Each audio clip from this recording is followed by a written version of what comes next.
The Pod News Weekly Review uses chapters. Use a modern podcast app to skip between stories. Or be brave and listen to the whole thing. You can do it. The last word in podcasting news.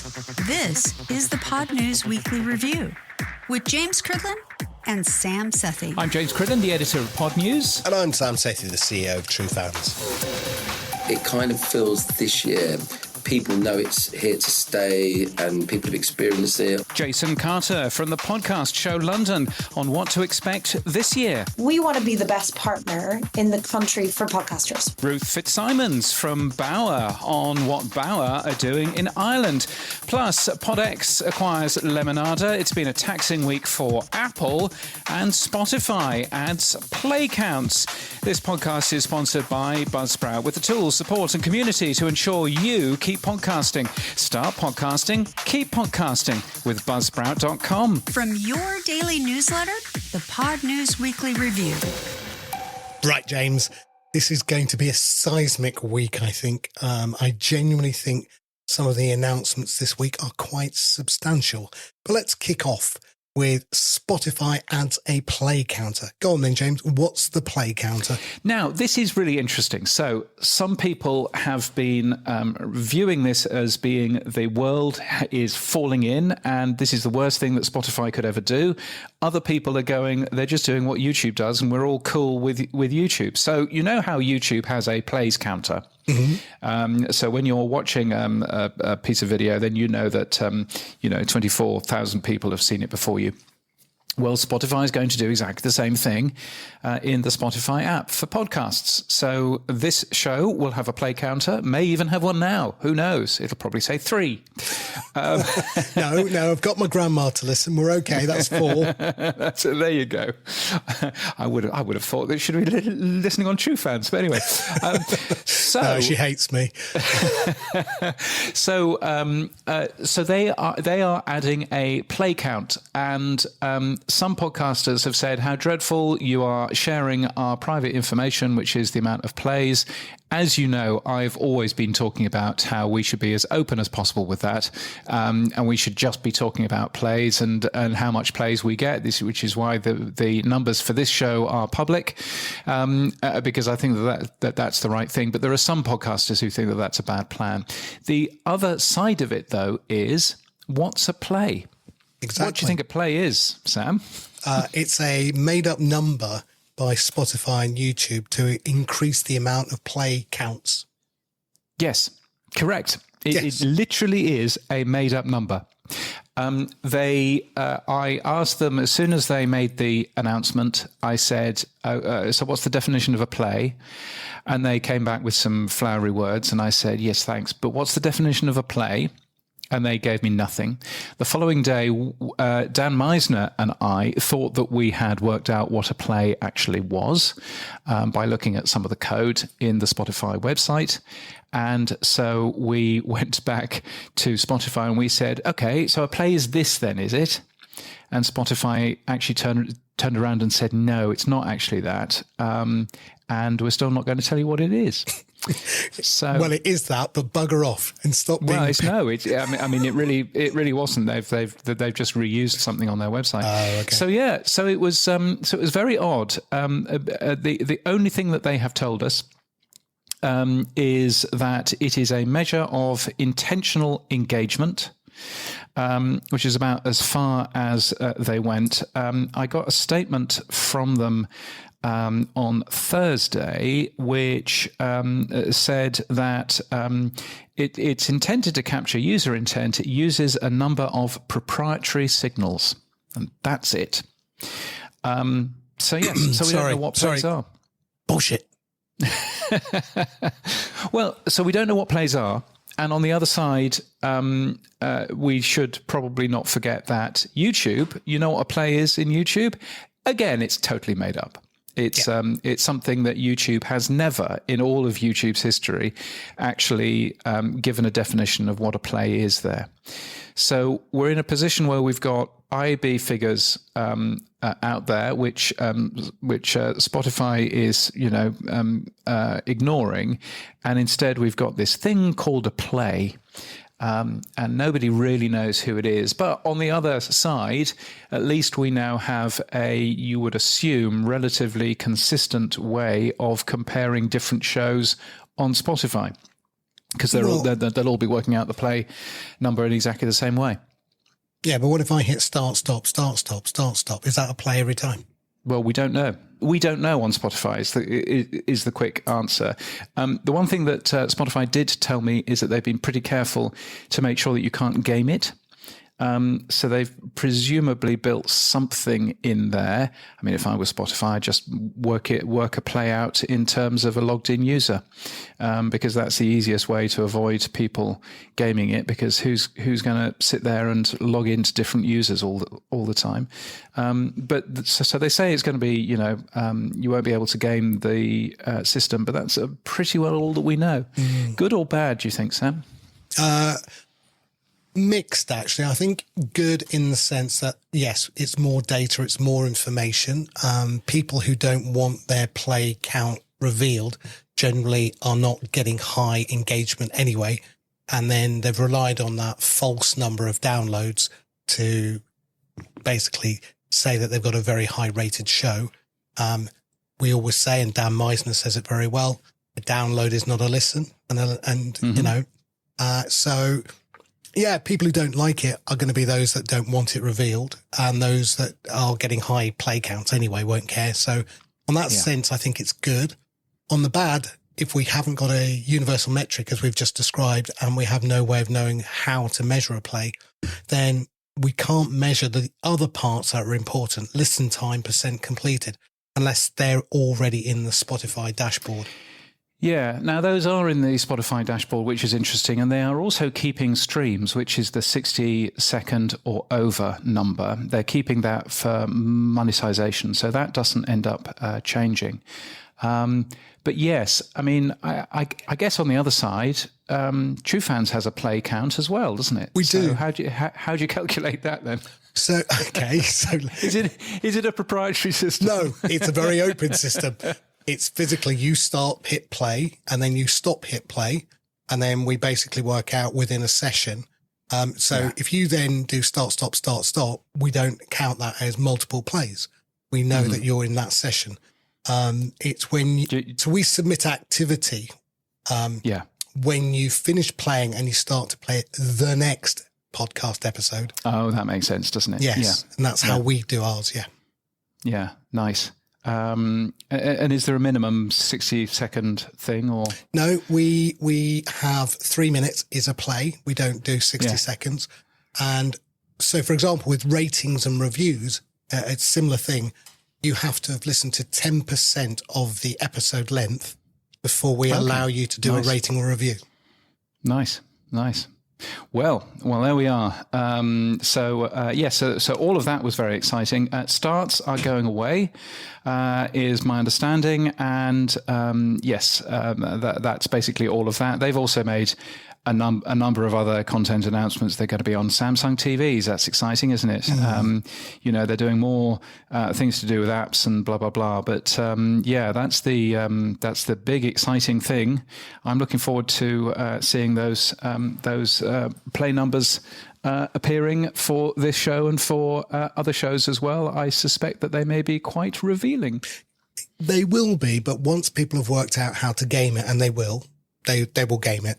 They will work out a way to increase their play count if that's important to people eventually. Yeah.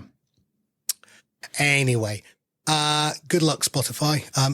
Actually, genuinely good luck, because I think, look, if they're going to give you more data, let's not decry it, even if we don't think it's valid data right now. But it's a starting point, and I think better to have something rather than nothing. Yeah. No, I agree, and I've always been interested in open data, and OP3 is a great way to publish your data, make it visible, and I think that's a great plan. So go away and do that, as long as obviously Google isn't doing weird things with your feed and giving you millions of people in Malaysia. Then it all makes sense. Your play count is through the roof. Now, Podex, the company that likes to acquire other companies, has acquired Limonada Media, James, for $30 million. Now, that two things in that. First of all, wow, it's acquired Lemonada Media and moved into the US. But they don't often give the amount that they've used in the acquisition either. No, that is interesting. So the $30 million has come from Bloomberg. So that's Ashley Carman's excellent reporting all over again. It certainly wasn't in the press release that they gave. So I'm imagining that's what they tipped Ashley. But yeah, I mean, that is a big deal from a big European podcasting powerhouse, as it really is now, swooping in and snapping up a majority stake in Lemonada Media. I think that's really interesting. I do think that they're going to acquire more. So my question to you, James, is who next? They won't have just one company in the US, right? That's a crazy strategy. So there must be other companies in play now. Who would you guess? Oh, gosh, I wouldn't have the faintest idea. I mean, I know that Odyssey are talking about can they get some buyers for some of their podcast properties? So maybe there's something there. But I mean, there are lots and lots of great US companies. But if there's one thing that I've learned from following PodX, and you have as well for a long time, is that actually, they are a really interesting company because they make really big purchases. And buying Listen, buying Platform Media in the UK, those were two big old companies. So they don't do things by halves. And I saw some disparaging comment on the internet about, well, how is PodX funding this? Is it just more debt and everything else? They've not seen how PodX works. It's all being funded by a very large venture capitalist, organization, they've got the money for this sort of thing. So no, fascinating, I think. So the company I think they might buy is Pave. That is my thought. Ah, yes, interesting. I think the CEO of Pave, his name escapes me for a minute, but Max Cutler. I think he's very good at building and selling rapidly. Yes, well, he is coming to Podcast Show London, and I'm sure that the PodX people will be. In fact, I know that the PodX people, all of the PodX companies, are coming to Podcast Show London. So let the rumours commence. Yes, if anyone sees Max talking to Patrick from PodX, we know the answer. Now, the thing when I look at something like a PodX and you go, okay, acquisition, the whole is greater than the sum of the parts. What is the exit strategy? Is it an IPO? I can't see it as a trade sale. I can't see an Amazon buying them. I can't see an Apple buying them. So I'm not quite sure what they're acquiring it for, because those investors in Sweden, as lovely as they are not doing it for love or money. Well, sorry, they are doing it for money. They're not doing it for love. Yes. So fundamentally, they want a return. And I can only think of an IPO as a return on this, unless you have a different idea. Yes, I don't know is the quick answer. I mean, they could be playing the long game because, why not? And so actually just making sure that all of these companies are lean, are working with a very low cost, and so therefore can just get more content out and earn more money that way. So that's what they could be doing. But who knows? Or Netflix could buy them. That would be interesting. Oh, yeah, well, indeed. In Web 1.0, I worked for a company called CMGI out of Boston, and they bought Alta Vista, Trurome, Navio. They bought 60 companies, same model, and then IPO'd, made an absolute killing. Yeah. And then in the dot-com crash, they actually made a massive fall. But anyway, it worked for them. Alta Vista. There's a thing. Yes. Yeah. Now, it's been a taxing week for Apple. Are they cooked, James? Are they cooked? Hey, I see what you did there. Well, so this is important for podcasting, first of all, what we're going to talk about, because Podcasting needs money that doesn't necessarily come from advertising. And as we'll talk about later, there is a lot of money in podcasting which isn't just ad dollars. And so conversations around Apple's app tax, Apple's 30% tax that they give on developers is a very important thing for podcasting. So what has actually gone on over the last week? Well, from what I can read, Apple basically lost one element of the case. They won 9 elements against Epic, but the one element's the main one, which it allows app developers to now point externally to a website where you can complete the transaction. So Spotify, Jesus, they were quick off the mark. They must have had that in the old dev box waiting to get out and go, because I think it was Wednesday that the court case was announced. Thursday, they put it into the App Store. Friday, it was available. So what they can do now is say, yes, you can change your subscription or do other things like audio buy books. A subscription. Yeah. Yep. Or audio book payments. And they can now put the website that Spotify will take the transaction on and pay 0 to Apple, which is amazing. Yes.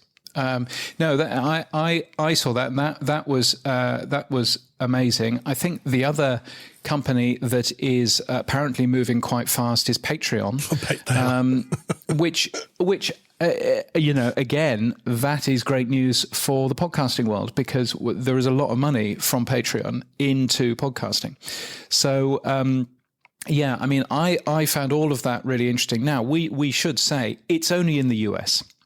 So Spotify still can't, in any other country in the world, link to their website for a way of purchasing a Spotify subscription, because typical Apple, they're doing a bit of malicious compliance here. They are allowing it in the US, but the US only. And so therefore, if you're in Canada, as I am today, you still won't be able to do that. So it's quite interesting on that side. Of course, the EU is going to take a keen interest, and there must come a point where Apple is going to turn around and say, well, we can't allow it in the European Union, but then not in Canada and not in the UK, but yes in the US. And you can imagine that it's just going to be a game, for them. And at some point they'll just have to, open it up to everybody. But and of course they've filed a notice of appeal as well, which is interesting too. Yeah, I mean they had to do that, I guess, but the judge has said they have no grounds for the appeal because it's not. It was a judgment. Yes. And they failed to adhere to the judgment. There's no appeal. The original ruling is final. That's it. Okay. Why they're appealing the judgment, I have no idea. And something that you've also spotted is that Amazon have been quick off the mark as well in terms of their app. The Amazon Kindle app now actually allows you to buy books, not just read them. Which, of course, if you're a consumer, it must have been really weird. You go into Amazon Kindle. In fact, I remember doing this, going into the Amazon Kindle app and you're going, okay, well, I'd like to buy a book. Where do I buy a book? And it turns out that you can't. No, you had to preload. You had to buy it outside. Yeah. So what a mess. I think the CEO of Basecamp, David Hansen, said it beautifully. Cook should have listened to Schiller. Give this one up, Apple, by doubling, tripling, or quadrupling down on this malfeasance to save a few marginal dollars. You're torching your reputation and possibly their contempt case. Crazy Cook has to go. Yes, and he would not be the only person asking for Tim Cook to retire. John Gruber, I think we mentioned last week, John Gruber wrote a very negative post, essentially intimating, not saying it out loud, but essentially intimating that maybe now's the time for Tim to say thank you very much, it's been fun, and to go. and to give the bat over to Phil Schiller, who appears to be the only one at Apple that actually looked at this and thought that the right and said what the right thing to do was. It's difficult times for Tim Cook, and to be fair, difficult times for Apple as a whole. They seem to be missing all kinds of things right now. It's very, very hard for them. Well, to make matters worse, there's now a class action lawsuit been brought by Pure Sweat Basketball, but many other developers have joined that class action. They've said that basically Pure Sweat would have been able to sell subscriptions to apps directly to its customers had Apple adhered to the ruling originally. Oh, okay, right. Yes, that makes sense. So it's basically, you owe us, Apple, because we should have earned more money than we did. Exactly. Yeah. Well, that's going to be interesting. Watch this space in terms of that. Oh, it gets worse, James. The US Congress has now brought forward a new bill that will force Apple to allow third-party app stores. It's called the App Store Freedom Act. And that was introduced this Tuesday, and it requires large app store operators like Apple to let users install third-party app stores, but also to make them the default app store. It's a copy of the European ruling. But the US are now doing this to Apple. So 1-800-TRUMP, I think, is the number you're looking for, Tim. Yes. I'm sure that Tim is sitting, in his palatial palace and going, I thought I spent $1 million for that man. Not quite sure why he sounds like that. No, I don't think he's a Southerner. I think I am. So yes, yeah. So I think Apple, if they should follow what Phil Schiller was saying, they should cut their losses here. They should allow third-party apps, like podcast apps would be great if they can be the default podcast app. They should add to home screen, change that. I think there's so many things they could do to be the good guy and get people back on board. Embrace podcasting 2.0 fully, become that champion against Spotify, enable Apple Pay to use micropayments, not Bitcoin sats, but smaller denominations of fiat currency. There are so many things they could do, and they're failing to do all of them, I'm afraid. Now, you say that Tim Cook isn't a Southerner. He was born in Mobile in Alabama. But there you go. What do I know then? So maybe that was the right accent. Yes, every American has just cringed. I mean, just when we cringe when they do Mary Poppins and Dick Van Dyke. Oh my God, yes. All right, ladies and gents, comical poem suitable for the occasion, extemporized and thought up before your very eyes. All right, here we go. I mean, all joking aside, it's interesting times for the big tech companies because you've got Apple having all of these problems with, essentially the part of their business which is doing the best right now, which is Apple Services, which, by the way, Apple Podcasts is part of. You have Google, which is also under an awful lot of pressure right now to sell Google Chrome. And to sort of pass that off to another part of the industry somehow. And so it's essentially the big breakup of the two big companies, the two big internet companies that are out there. That's going to be very interesting to see what happens there. But bad things, potentially on the horizon for both Apple and for Google. Well, it got worse for Google because Phil Schiller in the court case said that they are looking at replacing Google, which is one of the requirements from the court case as the default search engine, the 20 billion that they get every year, with an AI search. On the back of that, Google's share price dropped and they lost $1.5 billion just on that one statement. So, and I would say, by the way, if you've ever tried to change the default search engine that your phone uses, you actually can't change it to a search engine of your choice on the iPhone. It gives you a choice of 5. I think there are rules about how that choice of 5, exists. But there's something. I think DuckDuckGo is one of them. Ecosia is another one. There are a few others. But if you want to change it, for example, to the one that I use, which is a paid search engine called Kagi, which is brilliant, then you actually can't change your default search. Weirdly, on Android phones, you can. You have total control, but on Apple phones, you don't. And who's the search company? Oh, it's Google, which runs Android. So, so it's, any more consumer choice there is, I think, a good thing. Yeah, if I'd paid 20 billion, I wouldn't want it to be changed either. Now, last bit's a couple of bad news, sadly, for Apple. Last week in London, they had a 500 million court case against them. So Optus, which is in the US, won their court case in London for their 4G patents. Apple are having to pay them in one lump sum, $502 million. And I thought, okay, should I mention that? But it happens to be the largest patent damages award in UK history. So wow. That was last week as well on the back of that. So well done. And then Tim came out and said also because of Trump's tariffs, they've got a $900 million cost based on the Trump tariff as well. Well done. Yes, those tariffs are going to be difficult for Apple. And of course, you've got the additional tariffs which have been announced in terms of movie making.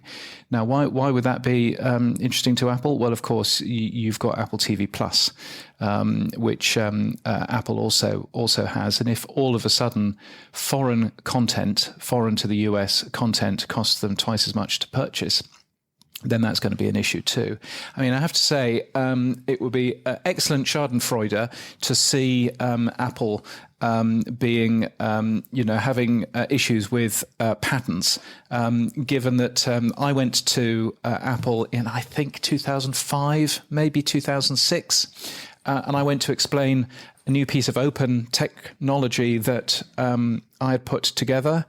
And they took lots of notes, and then one of the people in the meeting submitted a patent 3 months later for the very thing that I and a colleague had worked on, and it was a patent for the technology that I and a colleague had actually worked on. So Apple stole a technology from us. Now, I mean, that hasn't stopped that tech from being used, because I don't think that Apple quite have the balls to go and chase for patent infringement. But gosh, that is a company with some weird ethics around patents. So it's I'm delighted to see some of those weird ethics backfiring on them. Yes. So hurrah. Yes, there is even rumours that Microsoft Bing are trying to replace Google as the AI-enhanced search engine. Not seeing that one happening myself. So moving on, James, that's a little bit about Spotify. Hopefully know more about Spotify. Moving up, YouTube has some new pricing. Now, we talked about YouTube Premium Lite being available in the US, which I thought was a very aggressive stance from YouTube, $7.99 for podcasts, ad-free and music, which I thought, wow, Spotify's going to have to react. Well, YouTube's now come out with another premium version meant for 2 people. They're testing it in India, France, Taiwan and Hong Kong, but they do expect to put that into the US market as well. They are really going to go for multiple different price points that are going to target Spotify. Yes, it's very interesting. I mean, I do think that YouTube Music is a big old thing, and I don't think that people have fully grasped how much of a competitor it is to Spotify. Particularly since actually Google doesn't necessarily need to make any profit out of it, either. There has been a thing called Spotify Duo, which has existed for a long, long time, which is a discounted plan for 2 people who live together. And so this is their equivalent of Spotify Duo for pairs of people, and they're testing it currently. So yeah, I mean, it's just another way of getting some new people signing up that aren't necessarily signing up already. We talked about it last week that Spotify have increased their subscription pricing in Europe. They haven't done it in the US market, but I think I've talked about, I don't know how much more they can increase the price before people go, enough is enough. Well, Deloitte came out with a survey this week, which said that 60% of the respondents in their survey said they would cancel their favorite streaming service if the price is raised by an additional $5 per month. So that's the basic elasticity level. $5 more and people are going to start to say, no, enough's enough. Yes. And, I mean, we have added, I think we added Max last week. And so one of the ways that I made sure that we could afford Max, as well as all of the other services that we have, is I went around some of the other services. We've got a service called Binge here in Australia, and I worked out that there was a lower price that we could get onto there, which has sort of offset the cost of Max a little bit. And I'm sure that many other people will just be going through and going, how can I save money? For example, how can I save money on my Spotify family account? Well, maybe I'll just use Spotify Duo because, there are only two people who use it. So, I think it's certainly something that we will see more of, particularly assuming that we go into some form of a global recession, which is probably quite likely. Then that's certainly something to bear in mind. Yeah, my 25-year-old daughter's moving out this weekend. Maybe I should go to Spotify Duo. Don't think she'll love me if I did that. Well, she has to live in the same space to get a part of Spotify family. Oh, so, no, yes. They don't, because my other one's at university. Do they not? No. Oh, well. She's at university and still has my family account. So, yeah. Well, there you go. There you go. Now, podcasting, we always wonder how big it is now. We've seen the $2 billion US ad market being increased, I think, to $2.4 billion now being estimated. Yeah. Somebody's come up with a really crazy global number, James. Why and how? Yes, and it's an interesting. So, firstly, it's been put together by Hernan Lopez. Now, Hernan was the co-founder of Wondery, and so knows a thing or two about podcasting, you would think. So that was certainly some of the the people who've put this together. But the point of that $2.4 billion number is that $2.4 billion is only for the US and only for ad revenue. And podcasting earns money from other ways as well. It earns money from consumer revenue. It earns money from video. It earns money from a bunch of other places. And there are actually other countries apart from the US, which I know may come as a surprise. But so this data looks at the global podcast industry and also, includes things like consumer revenue. So that's things like Patreon, as well as subscription revenue and all of that. And they have come up with $7.3 billion as a grand total of what the industry is worth. And when you dive into it, the US is 2/3 of that, earning $4.7 billion. Now, you might be thinking, well, hang on a minute, the IB said it was 2.4. Well, yes, they did, but it was only 2.4 in terms of ad revenue, not 2.4 in terms of all of the other stuff in there as well. So, it was a really nice figure to see. I looked at the numbers and I thought, actually, these make sense to me. And the way that they have been explained in the presentation, which you can download, I thought was really clear as well. So it's great to see, finally, something that actually points out that podcasting is a global market, not just a US market, and good to see an overall view of that. As I'm there talking to you, of course, I've suddenly realized why Hernan's new company is called Owl & Co. Because, of course, Wondery used to have an owl as a mascot. Oh, so okay. I've just suddenly realised that. That's very clever. Well done, Hernan. That's a clever thing. Nothing to do with Twahoo then. Okay, fine. Now, talking about the US market, whizzing around the world. President Trump has signed one of his executive orders. I don't know if he thinks he's a king, but he's aimed this at NPR and PBS. What's he doing, James?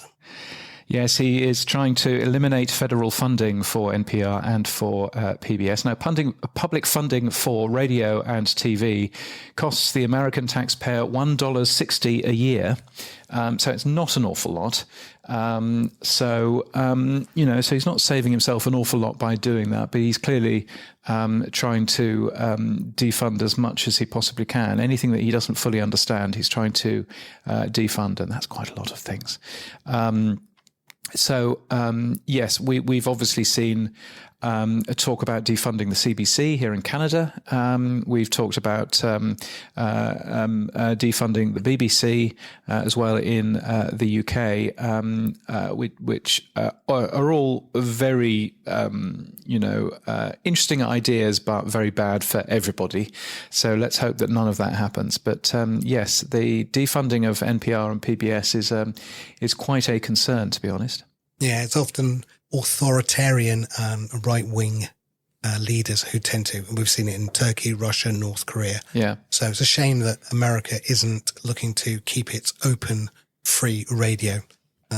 Yes, and they have lost a court case around Voice of America, and they're having to start broadcasting that again. And that might sound as if that's a win, but the problem is that when Voice of America went off air a month or so ago, then all of their frequencies fell silent, and the Chinese and the Russians have jumped onto those frequencies. Oh. So actually, VOA can't get back in some of the places where they were, because the transmitter operators have signed a new contract with either China Radio International or with Sputnik, the Russian folk.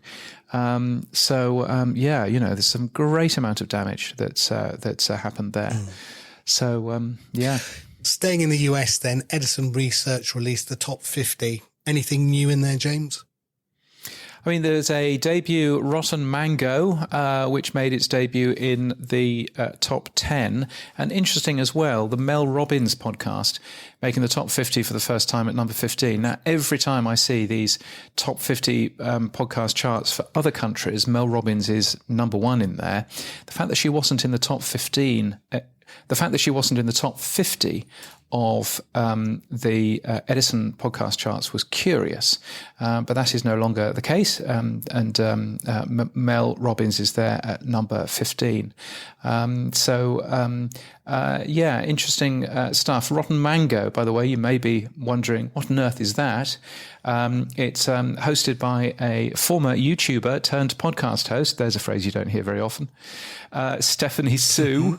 And it's a true crime podcast, as you might guess, but it was very prominently featured in the YouTube press release about YouTube's 1 billion monthly users.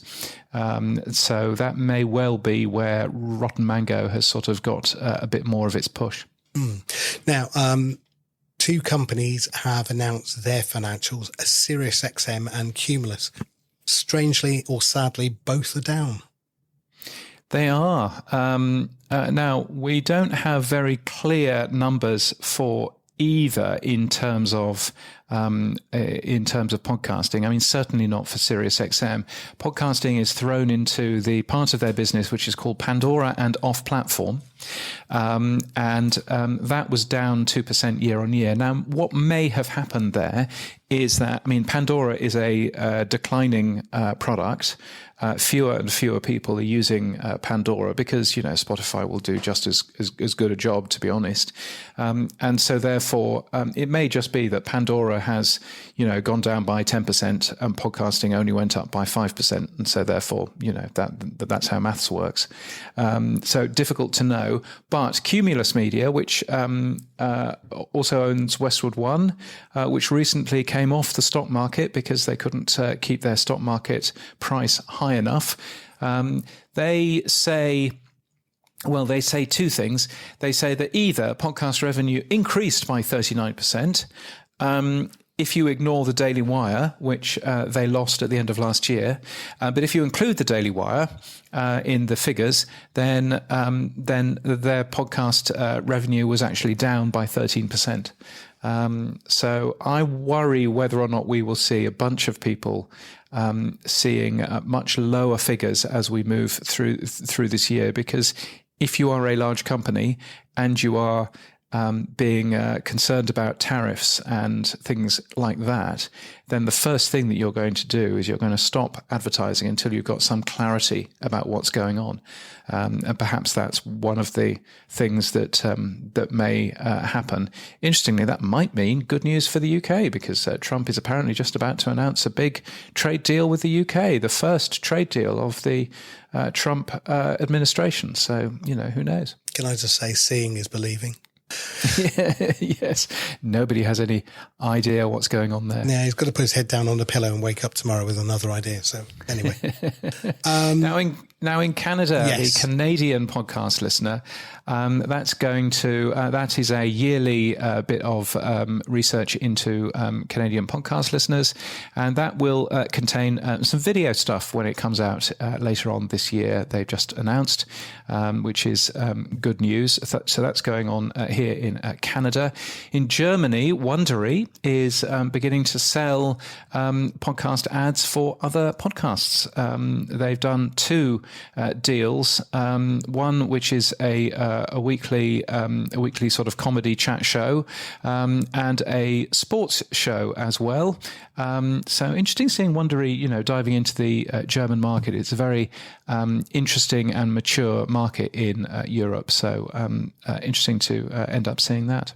In the UK, James, we heard from MessageHerd. Jake told us that they've done a deal with the London Standard newspaper. What have they done?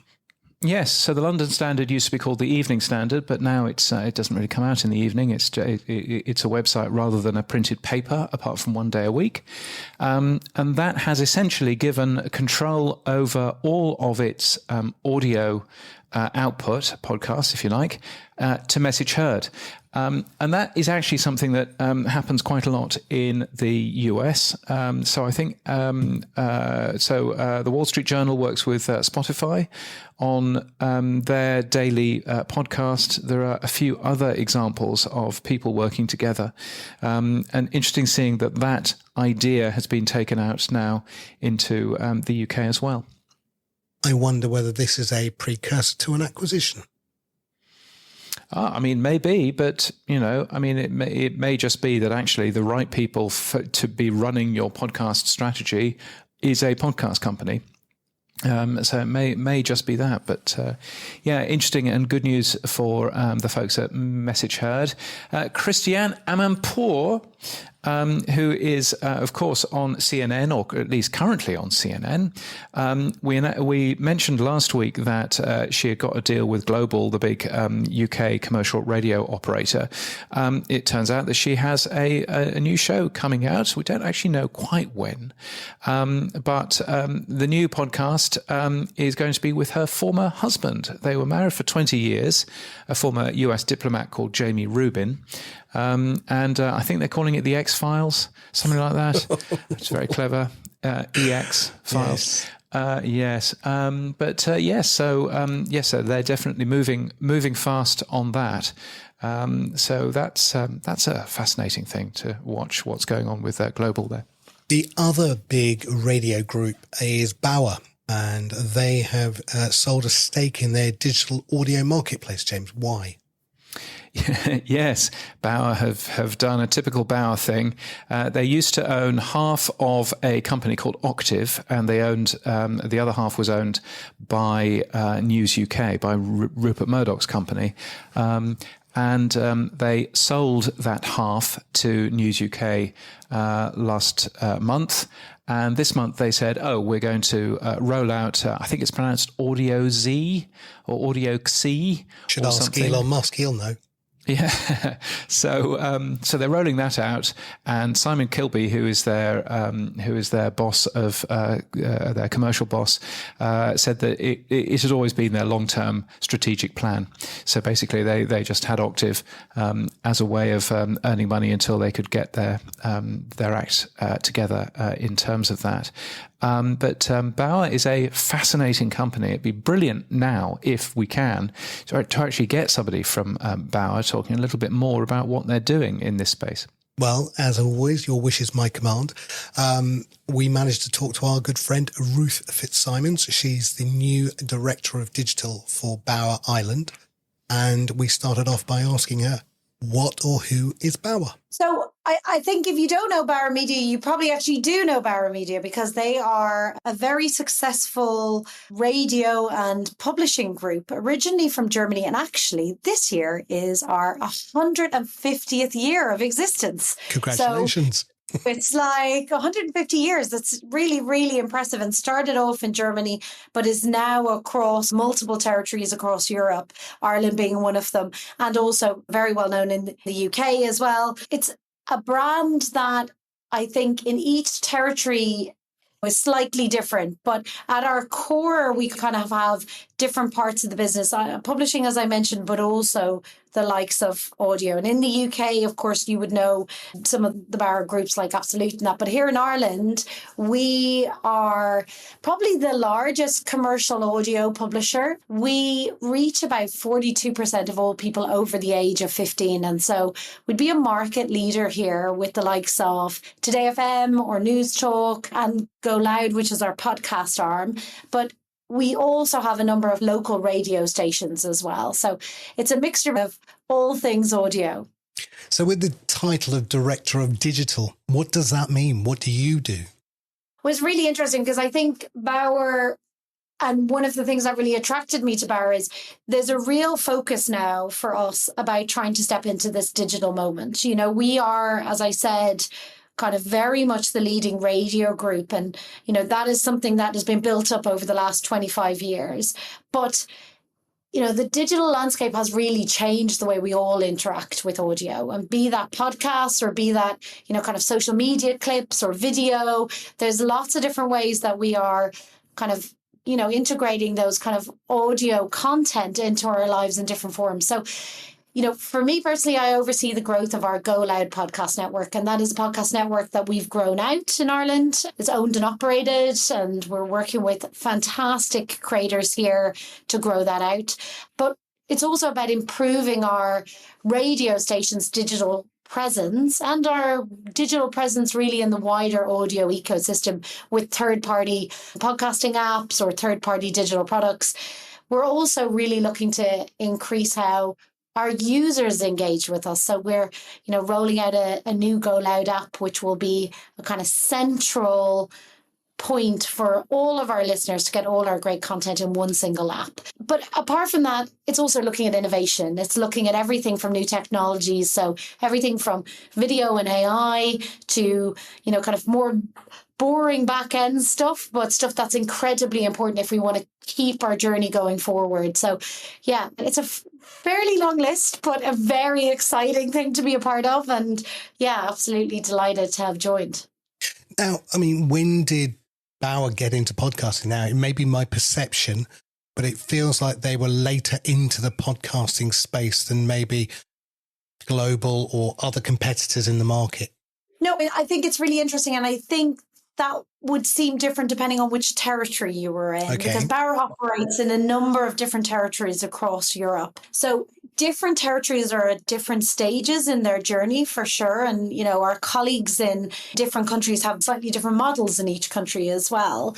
But here in Ireland, no, it's been underway for kind of some time, for the last several years. And, you know, we've built out a network of owned and operated shows. And actually, we're at a point now in the Irish model where, you know, we're working with the likes of, let's say, a Talking Bollocks or Hold My Drink, these shows that we work with, where not only are we creating content with them, where it's, you know, we're kind of helping to facilitate the production of that content, but we're also actually going a step further than that. We are putting on shows with them. We're kind of live shows and live events. We're creating subscription packages around them and really kind of thinking about how we create ecosystems around some of those podcasts. So, you know, just this year alone, we'll put on events across the country in Ireland, from the iconic Vicar Street to Cork Opera House to Bordegosh, and major festivals like all together now. So,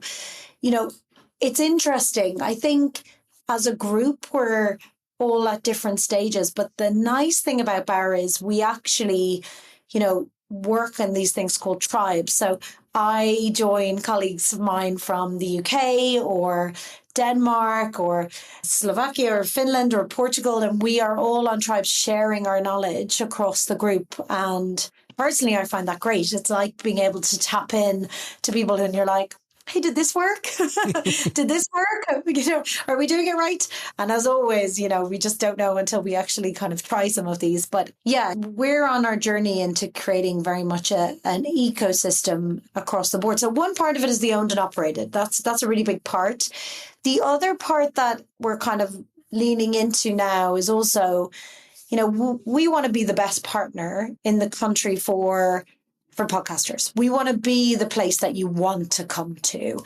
And I think Bauer is in a really unique place when it comes to that, because, if you are in a radio group, as I said earlier, we reach 42% of people over the age of 16 in Ireland. So we can really amplify the messaging and provide that for podcasters who want to come and join us. And, while there's some people who want to join our owned and operated podcast network, we also are starting to work with select talent, kind of who are working with us in collaboration.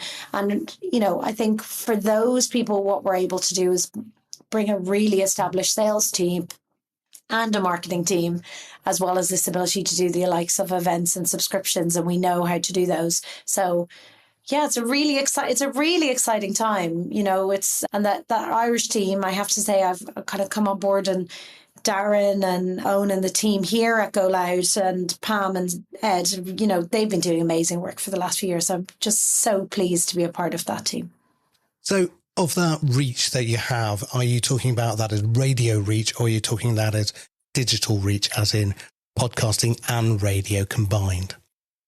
It's interesting. Well, that is the radio reach. When we come to the podcasting reach, I think that's the part that, in Ireland, it's hard to get a number for the, total listening consumed. We know that 38% of the population is consuming podcasts, and we are very fortunate that our podcast network extends to us and also Off the Ball, which is a very, very successful podcast network and a radio show as well. But their podcast offering is really substantial. So, we've a very substantial reach across the entire network. The part that's also interesting when we talk about reach is, the talent that we work with also have reach outside of just listening, outside of just audio. Just on Go Loud, our kind of talent that we work with have a combined social media reach of about 2.2 million. So, bear in mind the population of Ireland is just around 5 million. So it's a really substantial reach. So it is interesting that we are now, I guess, in this new world starting to think about reach being not just this one linear thing, but kind of like how we are reaching audiences across their days, across this kind of multimedia format. Yeah, the omni-channel strategy now really is what we're looking at. So with this new app that you've got coming out, will you have a strategy that is app first, so Bauer app first, and then open second? Or will it be open to everyone first and Bauer is just one of the platforms? I mean, where is your strategy on that? Yeah, so for Go Loud, we're consolidating 9 of our apps into one single app because it's just much easier, much more effective for us to work in that way. And I think we've already built up in Ireland that kind of Go Loud brand. And, that's where we're kind of coming from it. But don't get me wrong, the app is important to us. It's, we see it as a way to invite people into our living room, in a sense. Do you know what I mean? To show them what we have, to be able to let them choose from within our ecosystem. And I think the challenge we all face in this is kind of first party data and being able to kind of directly speak to our listeners and to be able to get the sense of what they like directly.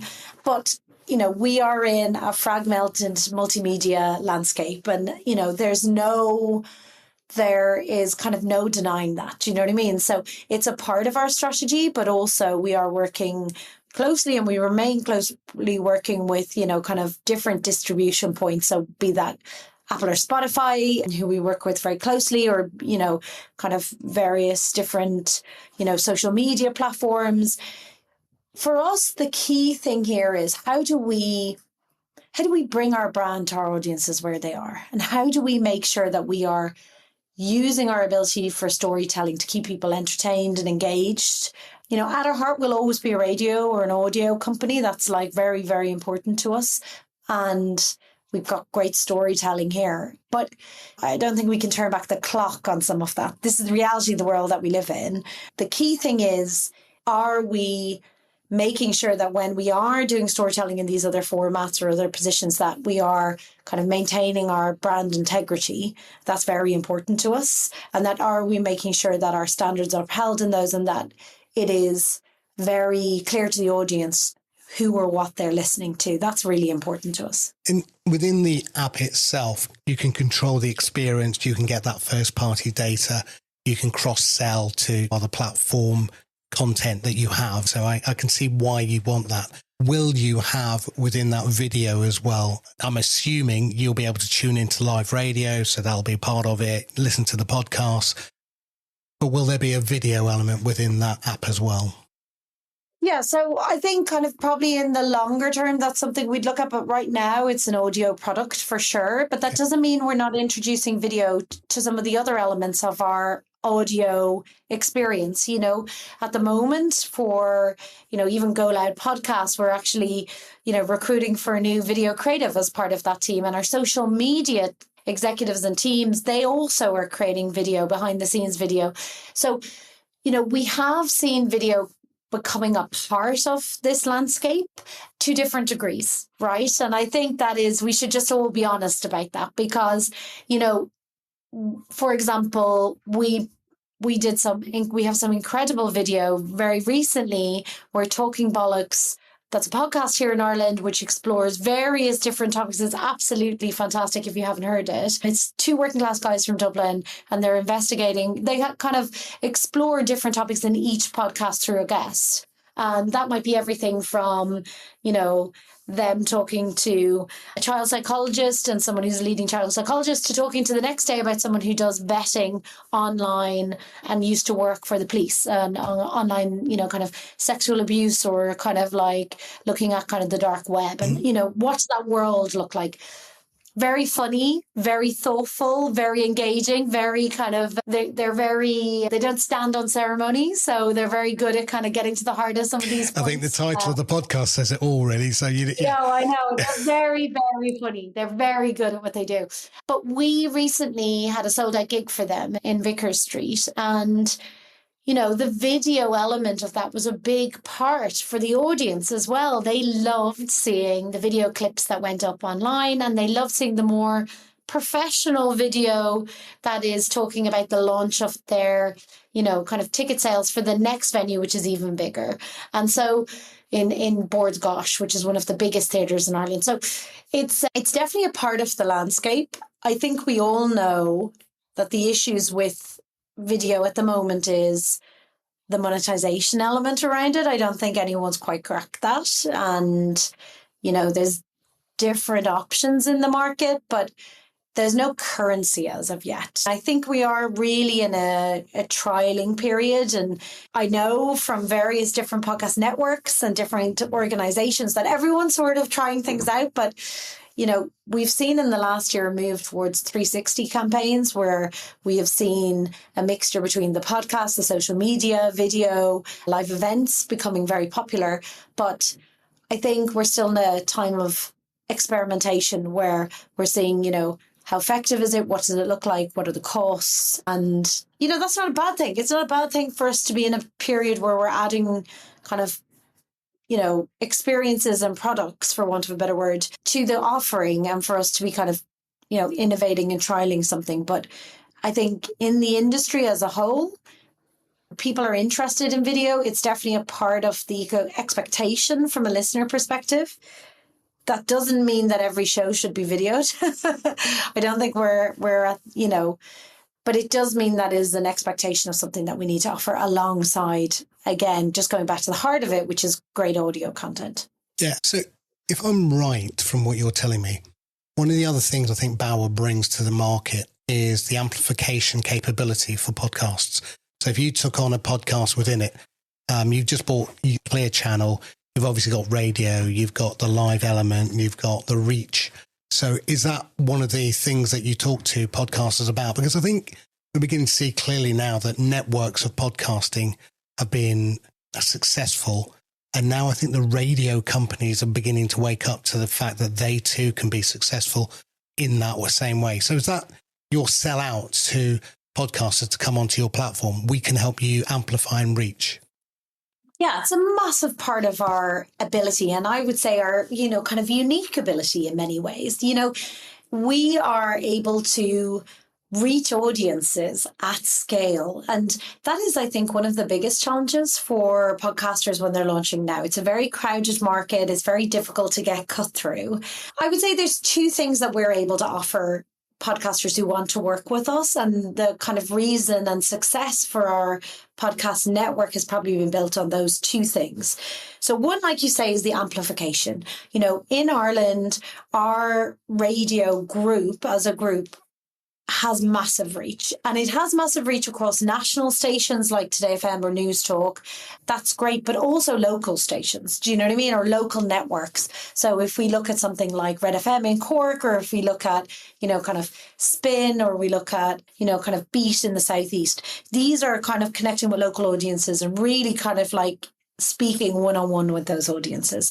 And so, if you are a part of our network, and we're launching your show as we did with Keith Barry during the week, we are seeing that our hosts are on the breakfast show or they're on the drive time show. And, we're making sure that we're getting them that visibility. Or when we do a partnership and we take a full stage at a major music festival or kind of arts festival like All Together Now, which is down in Waterford, we're actually taking over a stage and we're going to put talent on that stage. So, we're helping facilitate you. But that's not, marketing is really, really important. But the other side is we are also investing in terms of producers and executive producers for the show, as well as studio space. And that is massively helpful, because even if someone is a fantastic podcaster, really, really amazing talent, having that support of, kind of experienced, seasoned audio producers who've, worked with some of the legends of radio, whether that is, kind of knowing that there is a legal department that you can check with, or whether that's knowing that there is, a fantastic IT department that will make sure that your podcast is pushed out everywhere and getting the measurement across the board, or whether that's someone who's, already doing the thinking about and has the resources to do the thinking about how is AI going to impact all of this. That's what big radio groups like Bauer bring, is that they have the kind of the heft and the kind of heritage that, they can bring that, and the knowledge base of kind of the historical knowledge base of kind of coming from that. And, you put that production and the marketing together, and then you bring the revenue side. And I think that's the one thing that, podcast networks, it's tough, right? Do you know what I mean? For podcast networks, because they can end up sometimes, if you're a single podcaster with the podcast network, you're just one of many. You're one of 22,000 podcasters. And unless you're in the top X percentage, it can be very hard. The thing for us in our network is, because we're quite selective of who we work with, they're massively important to us. And our sales teams are representing in Ireland the biggest commercials, kind of team, a commercial group. We have great contacts with different agencies and direct clients, and it creates a halo effect. Do you know what I mean? For the podcasters who join. So, we kind of are able to position them or get into conversations that we probably wouldn't be able to get to if we were an independent. It would be much, much more difficult. So I would say those are the kind of pillars that really the success of this team has been built on. Yeah, so that's kind of where we're at. And how does somebody then get into Bauer? I mean, do you have talent shows? Do you have talent scouts? I mean, somebody's got a podcast, right? And they're under the radar right now, but they're really, really good? Or is it just purely left to the celebrity again to own the space? Because that's going to be an easy sell into the market.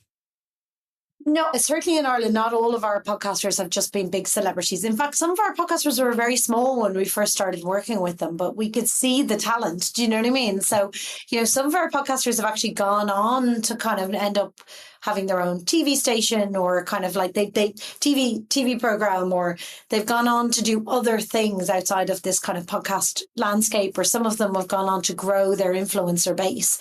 I think one of the things that we saw was that, we are always on the scout and on the lookout, and that is part of what our team is looking for.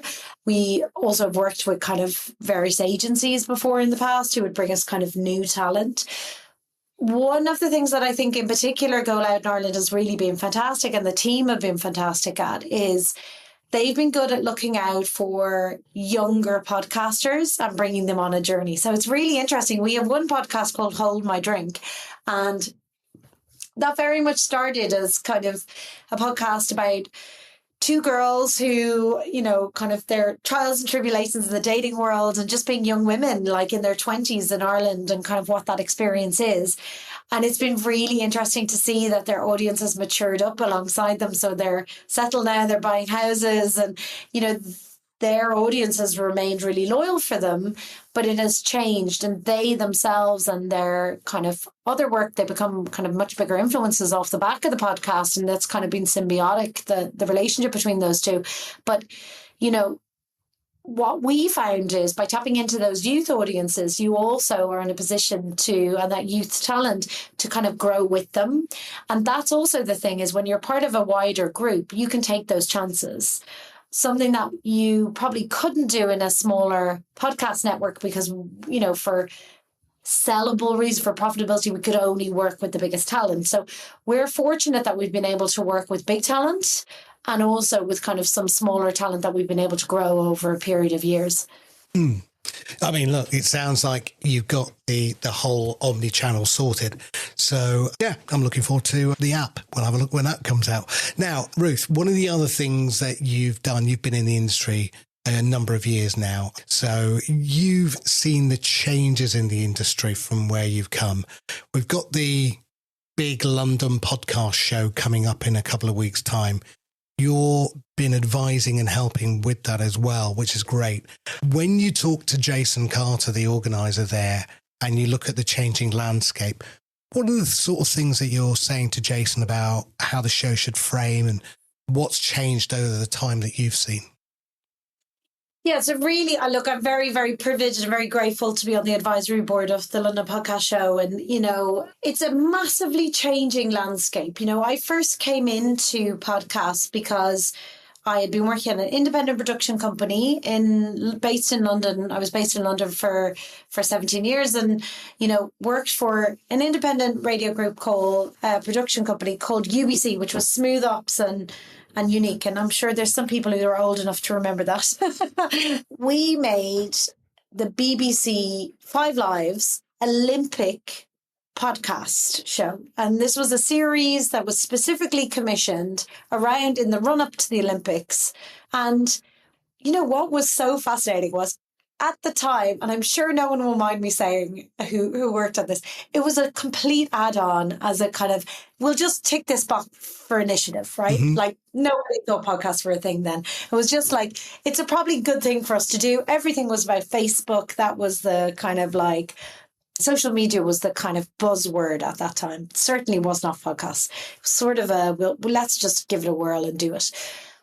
And what was so interesting was, as we got closer and closer to the Olympics, and then during the Olympics, we were like getting back these reports from Apple, and we were like, we're number one in like a lot of countries.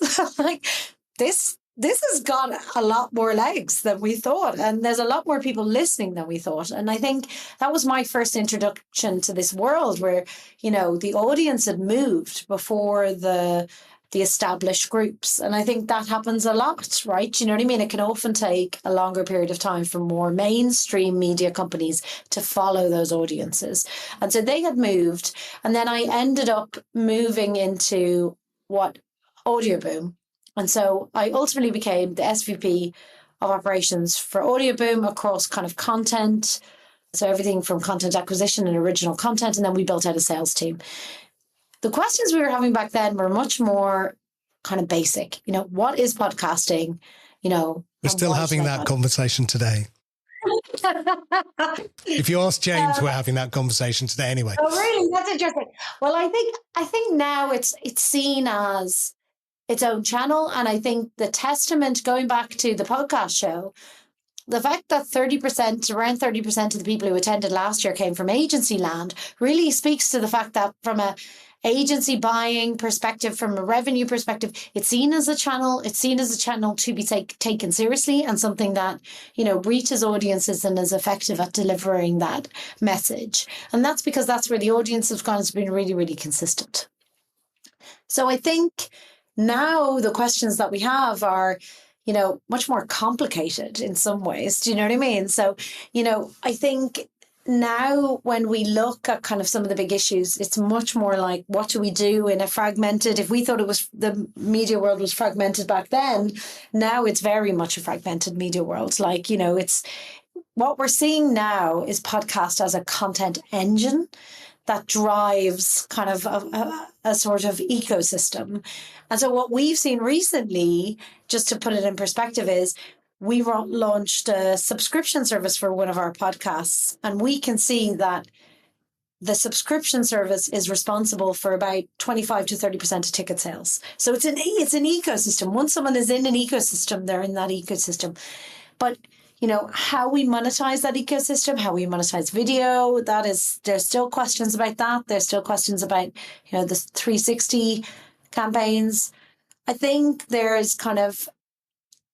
still, you know, another point, which is, you know, outside of the US, you know, where are we seeing investment? Where are we seeing growth? The US is still the kind of powerhouse when it comes to some of that. And, you know, I think, you know, where do we see that growth? AI is a fascinating one. You know, where are we seeing that kind of growth in AI? Here at Bauer, we are, you know, it's been really fascinating to see the kind of growth in AI internally. And, you know, someone more clever than I said recently, AI isn't going to take your job, but someone who knows how to use AI is going to take your job. Yes. And I think that's very true. Yes, and we're experimenting with it in lots of different ways. And, you know, it is speeding up parts of our job, but there's also other parts of it. Like, how do we make sure that fact checking is correct? How do we make sure that we, you know, AI doesn't reduce quality? Yeah, like, you know what I mean? What do we do around those? And, you know, we're very clear that, you know, AI products would not reach users without some kind of like human intervention in between those things. For us at the moment, a lot of what we're doing in Ireland is you're using it as kind of a thought starter in different processes, be those titling or scripts or whatever it might be. Like, how can we lift some of those very manual jobs and just kind of move those forward to free up producers to really focus on the creativity and really focus on doing kind of innovative work and storytelling. But it's fascinating. It's definitely a really fascinating part of the kind of global picture. Yeah, I call AI assisted intelligence, and that's them. Yeah, and I think it's great point. And it sits next to me to help me. It's not replacing me. But by the fact that I can use the tool, it won't replace me. But for those people who don't use it, maybe it will. What's interesting is James was talking about down in Sydney, a radio station down there was using AI voices for the hosts. But what they weren't doing was telling the audience that the AI was, the host was an AI. And it's quite interesting. I mean, I think, you know, there's a company called 1 Million Ads, and they obviously can use multi-voices. There's lots of companies like Descript and Wondercraft and 11 Labs who use AI for voice, for advertising. You know, no longer do you have to get a voiceover artist in. You might want to just get a script, get a voice artist, AI voice artist, and throw it out the front door. Mamma Mia down in Australia got all of their, I think 12 or 13 podcasters, and they blended a voice, a female voice that they thought was unique enough to be still individual, but it was actually of all the other voices within the company. So they then use that as the advertising voice that they put out there. So it's quite interesting what you can do. I think I always call it the creepy line, where we push the boundary and everyone goes, oh, no, what, AI? Yeah. Oh, no, that sounds far too creepy. No, pull back. And then and then 6 months later, we're all over that creepy line and we're on to the next creepy line, whatever that may be. So I do see AI being a very interesting push on the edge. And then everyone goes, oh, is that okay? Yeah, I think that feels fine. Okay, keep pushing. I mean, again, with some of the things I'm seeing, we're looking at Sprout, our sponsors, using it for creating chapters, cover art, creating scripts, show notes. So there's so much that can be done to take the labor out. Transcripts, some of these things that I think you're right, like a lot of labor or just discoverability for listeners. Do you know what I mean? So there's some things that, it will just... It's really funny because at the moment, it really reminds me of when people started using Excel almost or kind of PowerPoint presentations where you do, I don't know if you do that. Do you know what I mean? And there's some things, there's some things that you're just like, oh, thank goodness I don't have to spend an hour on this and I can just spend 10 minutes on it. Yeah. But those points about kind of blended voices that's when we do need to put on our thinking hats about, kind of what is important to us and, what's our brand integrity and what's our brand voice. And, I think a big part of what we have and what's very special in the audio space is the connections that people have with the host. That is and the content, you know what I mean? I'm not saying those things can never exist and they couldn't be done creatively. But I think what we just need to be careful is that we hold in the center that we're here to entertain and engage, but that uniquely in audio, it's almost like a personal relationship with someone, right? Do you know what I mean? And people take that really seriously. They take their relationship with their podcast host or their radio host very, very seriously. So that's the part that we need to kind of be careful not to throw the baby out with the bathwater, I think. Yeah. Somebody introduced me to the word parasocial. It's a word I'd never heard of. And parasocial describes the relationship the audience has with the host. It's a one-way relationship. So the host's putting out facts. Oh, yes, I live here, or my wife did this, or my children go here, or my dog's name's called X. So the listener has so much information and has that strong depth of relationship because they feel like they know the host because they have that much information, whereas the host knows very little, if anything, about the fan. And so that parasocial relationship is what podcasting is, and even radio to some extent. That's so interesting. I've never heard that one before. That's a really good quote. I'm totally stealing that for myself. If you hear that at the podcast show, I will say Sam is responsible for this. Thank you very much. Now, at the podcast show, what is Bauer going to be doing there? Let's end up there. Well, so for us this year, we're probably, just for transparency, we won't be putting on a massive show this year. It'll probably be next year really before we do that. And that's partially because, as I said, as a group, we're sort of on a journey and different countries are at different stages. We'll certainly be there and I'm sure you'll see more from us in years to come. But, I'll be there, as will a large number of my colleagues. What I'm looking forward to in this podcast show, I think the thing that I love about the show is it has become a marker on everyone's calendar. And it's, for me, it's an absolute pleasure because I get to meet colleagues from all over Europe. I get to meet people I worked with from all over the world. I used to work for, kind of Podfront, which was a joint venture between Stitcher and Wondery. So you get all the US folks over, you get the folk from Audio Boom or, Sports Social Podcast Network, or in Germany and France where I worked as well. So, it's definitely one of, I think, kind of if you want to find out what's on trend or you want to be a part of those debates, it's a fantastic, you get all the big podcast companies. So whether that's Spotify or, kind of Spotify or Amazon or, kind of any of the kind of podcast platforms, they're all there as well. The BBC, it's very much, for me, the place to go and kind of hear what's going on and be a part of those debates as well. and enjoy a drink or two, if that might happen. If that might happen. Available for drink is what I would say. I think the interesting one for me is iHeartMedia are going to be there this year, and Netflix.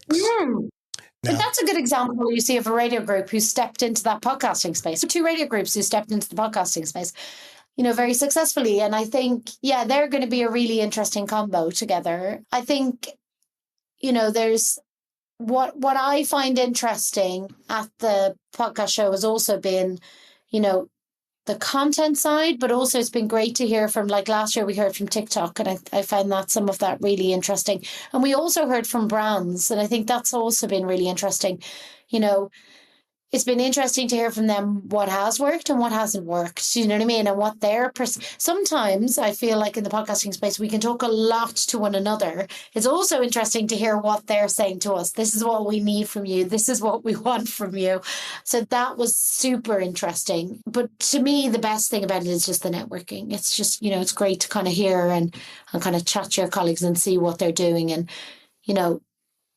whether that's you learning more about subscription and subscription models, which I think we're all trying to figure out, or listening about video and video monetization, or whether we're trying to kind of figure out how we use AI and incorporate those tools, or we're thinking about editorial things, how we cover, Trump's America or our own kind of democracies. Those are all kind of really important. It's important for us to have somewhere to debate those things if we're to kind of keep innovating. Ruth Fitzsimons, Director of Digital at Bower Island. Thank you so much. And I look forward to a little bit of networking and drinking with you at the London Podcast Show. Done. Booked in.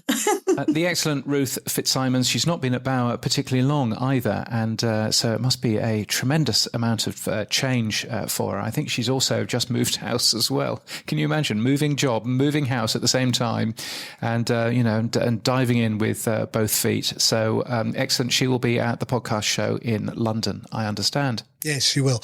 And I think for somebody like you who's in the radio world as well, James, I think it was interesting that what Bower are looking to do is to create a multi-channel strategy. So they bought the remainder of Clear Channel recently.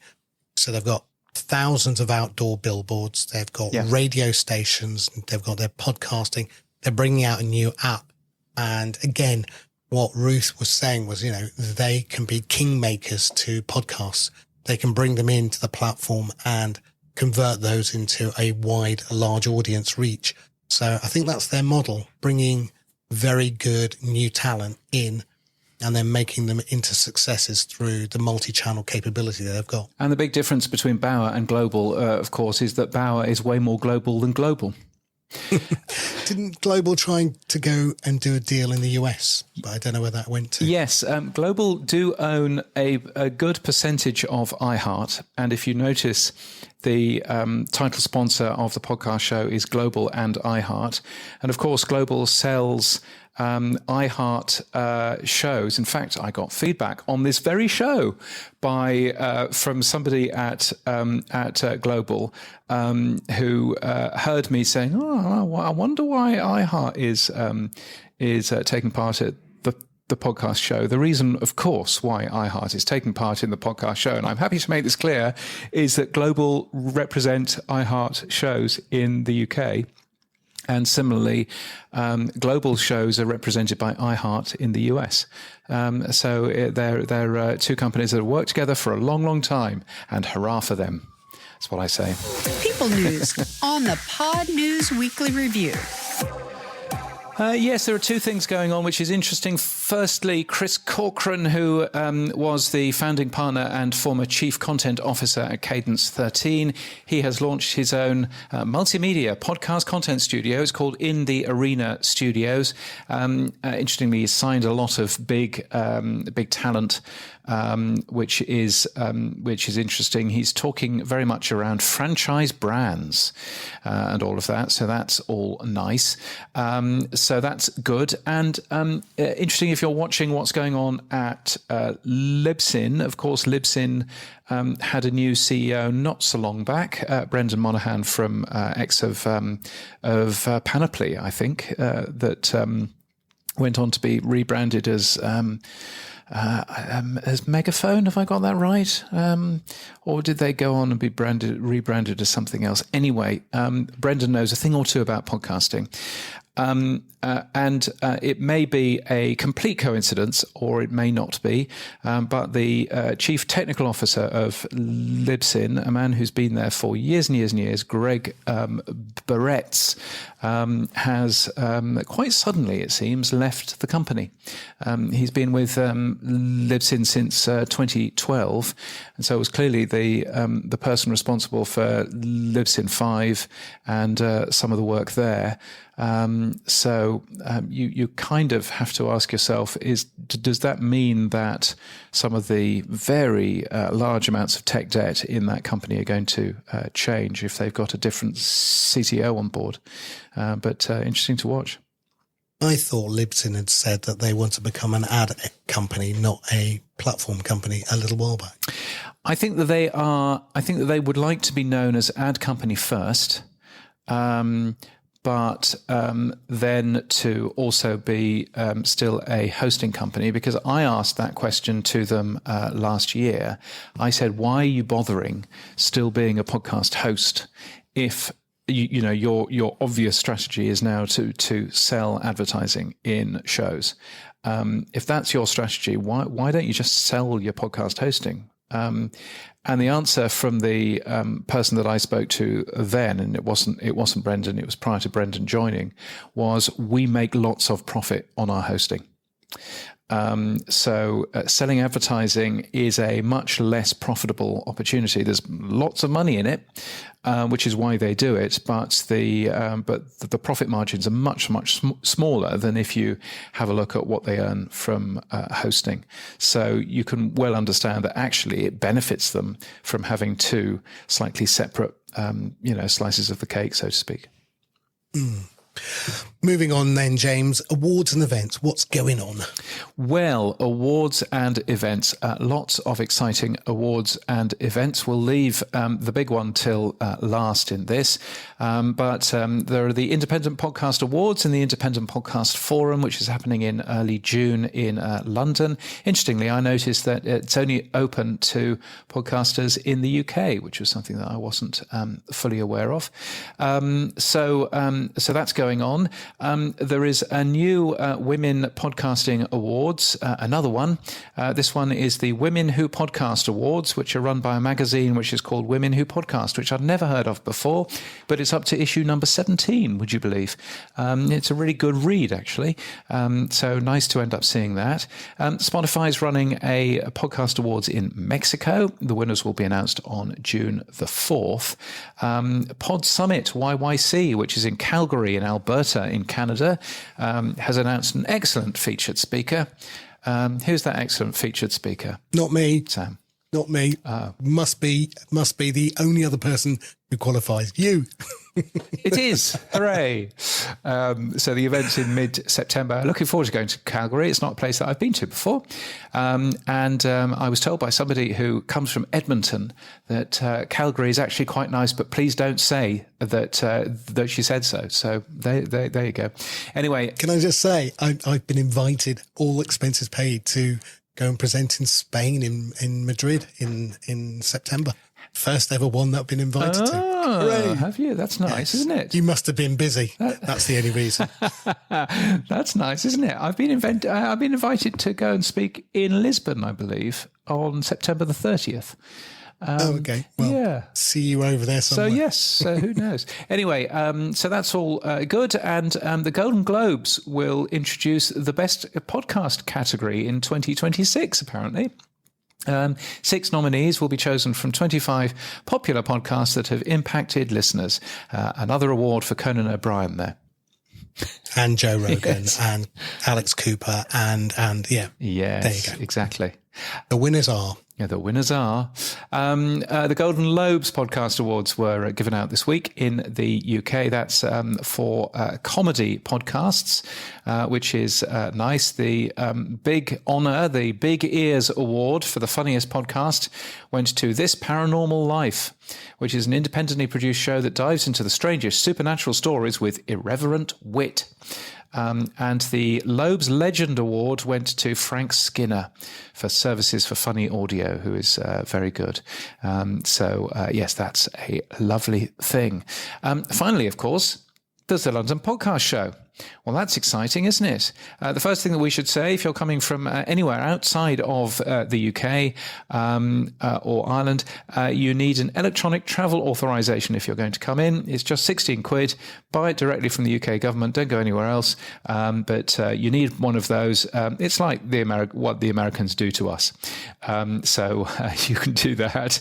But you ended up catching up with Jason Carter from the podcast show, and you started asking him, what are the dates? It's the 21st and 22nd of May in Islington in London. And it's bigger and better. You're now going to exceed 10,000 people through the door. It's our fourth year coming up. We're really overwhelmed with where we are with it. It kind of feels this year that we've really moved into this position. I think given it's had its fourth year, that people know it's here to stay and people have experienced it, or word of mouth globally about the show is clearly evident. So numbers-wise, last year we were way ahead of the previous year in terms of delegate attendees. And this year we've surpassed that again. So we kind of really are on course for a fantastic show, not just with the delegates and the attendees, but also with the partners and exhibitors that are coming to the show. So, yeah, we're bracing ourselves. So give us some highlights. You've got 2 new sponsors for the year. Who are they? Well, our headline sponsors this year are Global and iHeart. So delighted to have those guys on board. Both of them actually have been in partnership with the show in previous years. Global have been with us from the start, so this is their 4th year with us. And iHeart were involved last year. They sponsored our official party that we hosted at the Standard in King's Cross, which they're doing again this year. And then they're both coming in together as partners, as headline partners, really sort of sending the message that there's power in partnerships, and that's how they're knitting themselves together. In terms of our official partners, we've got a lot of kind of retention in terms of the key people who you'd imagine you've seen before. So the likes of BBC Sounds and Audio Boom and Spotify and Amazon, etc. But lots of new people coming in as well. YouTube are back after a year off. Netflix are in. BBC Studios have come in. Delighted that Goalhanger are in. So, yeah, we're seeing year on year people returning in terms of those big partners, but actually great to see more international partners folding in too. We're in a good space. And with all of them, I think what's really important to say is that they're coming to the show. They're not just exhibiting or having an activation. They're either hosting receptions to meet people and get business done, or help different sectors of the industry, whether it's new podcast creators or having a kind of, I don't know, a more higher end business conversation that they might want to have. But there's more receptions. We've actually, with the programme, slightly reduced the number of sessions that we have in show. And this is from feedback from everyone in the industry. It's actually too much going on, has been a bit of an issue with previous years. So we've slightly reduced. And actually, with so many visitors coming from all around the world, I mean, we've got visitors at the moment from 40 different countries attending the event this year. And of course, when they're in town for a couple of days, you know, a big part of it is not just the sessions, but talking to each other. So we've created many more kind of hosted receptions at the show during the day and in the evening too. Yeah, tell me about some of those. I mean, there's the official party. There are other receptions. So give me a feel for what's going on. Well, as you say, we've got the official party at the Standard. We're quite forensic with the show as much as we can to kind of feed the appetites and meet the needs of different types of audience. So it's as important for us to feed the appetite of independent podcast creators as much as a CEO from wherever coming in and trying to forge a new deal or partnership. And so we've got different types of receptions. So there's a wonderful pub across the road on Upper Street in Islington. And you know Islington well, Sam, but many people won't listen to this, but it's a beautiful part of North London, very boutique. And there's a lovely English pub there that we've got a big creator social. So creators can come together every evening on the Wednesday and the Thursday. We've got a rooftop reception being hosted by a partner that I can't announce just yet, but it will be announced this week. But that's taking place just off Pentonville Road, lovely setting. We've got executive networking dinner in a restaurant called Frederick's, also just across the road from the venue, which is going to be great. You'll see this year that Pave have come into the show for the first time. They're another new addition to the show. So as you come to the main entrance, there's going to be a London bus parked outside, fully branded with Pave, and they'll be hosting some receptions and get-togethers there. We've also got, as we've had on previous years, we've got a series of Podhouse receptions. And that's kind of the opportunity for individual partners at the show to take a space in the venue for an hour and a half, and they can target delegates that they want to meet, to present to, or have a networking get-together. So we've got about a dozen of those happening, and some of the people that are hosting those are NPR, Vox Topica, Treefort Media, Spotify, Financial Times, the Radio Academy, Wondershare. So we've got some of those things happening in venue. Yeah, so just generally what we're trying to do is create opportunities to pause. I mean, I don't know about you, but certainly when I go to conferences, I don't go to 8 sessions in a row. You need to pause for air, and we are creating these moments for pauses for air. I mean, we also have some of our sponsors of some of our suites are hosting receptions. So Dolby, for example, will be hosting a reception.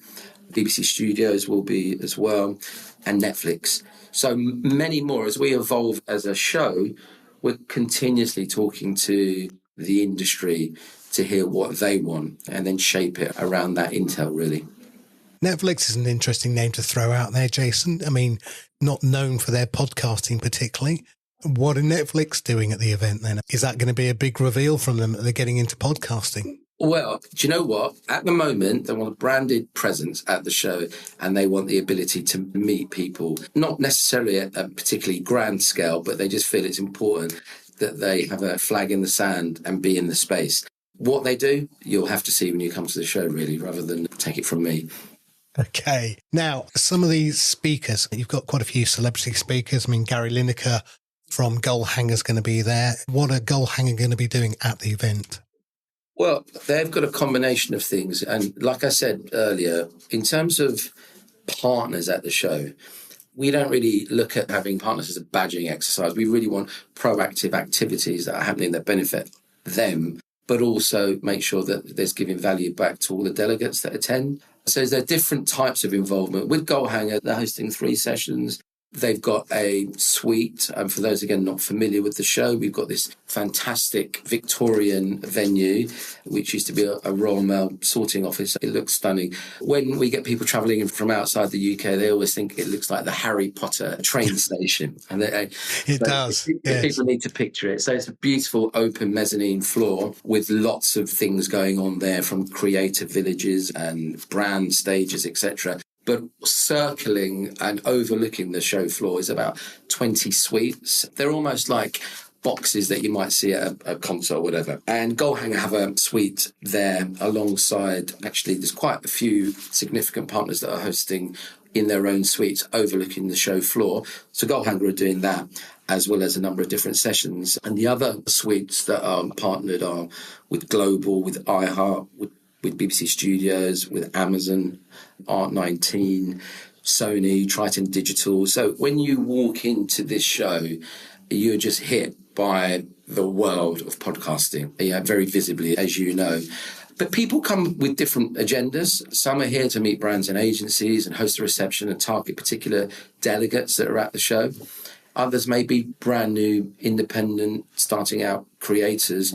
It's their first foray into the business and they want to just get tips and advice. Or some might be independent podcast creators that are well on their way, but wanting to kind of finesse and look at a springboard to develop their businesses. I mean, one other thing I should say is we've got a couple of new features this year in the show. The first one is we have an international gallery, and that's going to actually be on the show floor. And during the day, we're going to have reflections, if you like, from different individuals from around the world, around their particular territory. So we've got people speaking from Latin America, we've got some from North Africa, some from Australia, a couple of parts of Europe. So we've got this new space there. So again, another networking space, as well as an area where we can get some insights. We've got an indie business stage.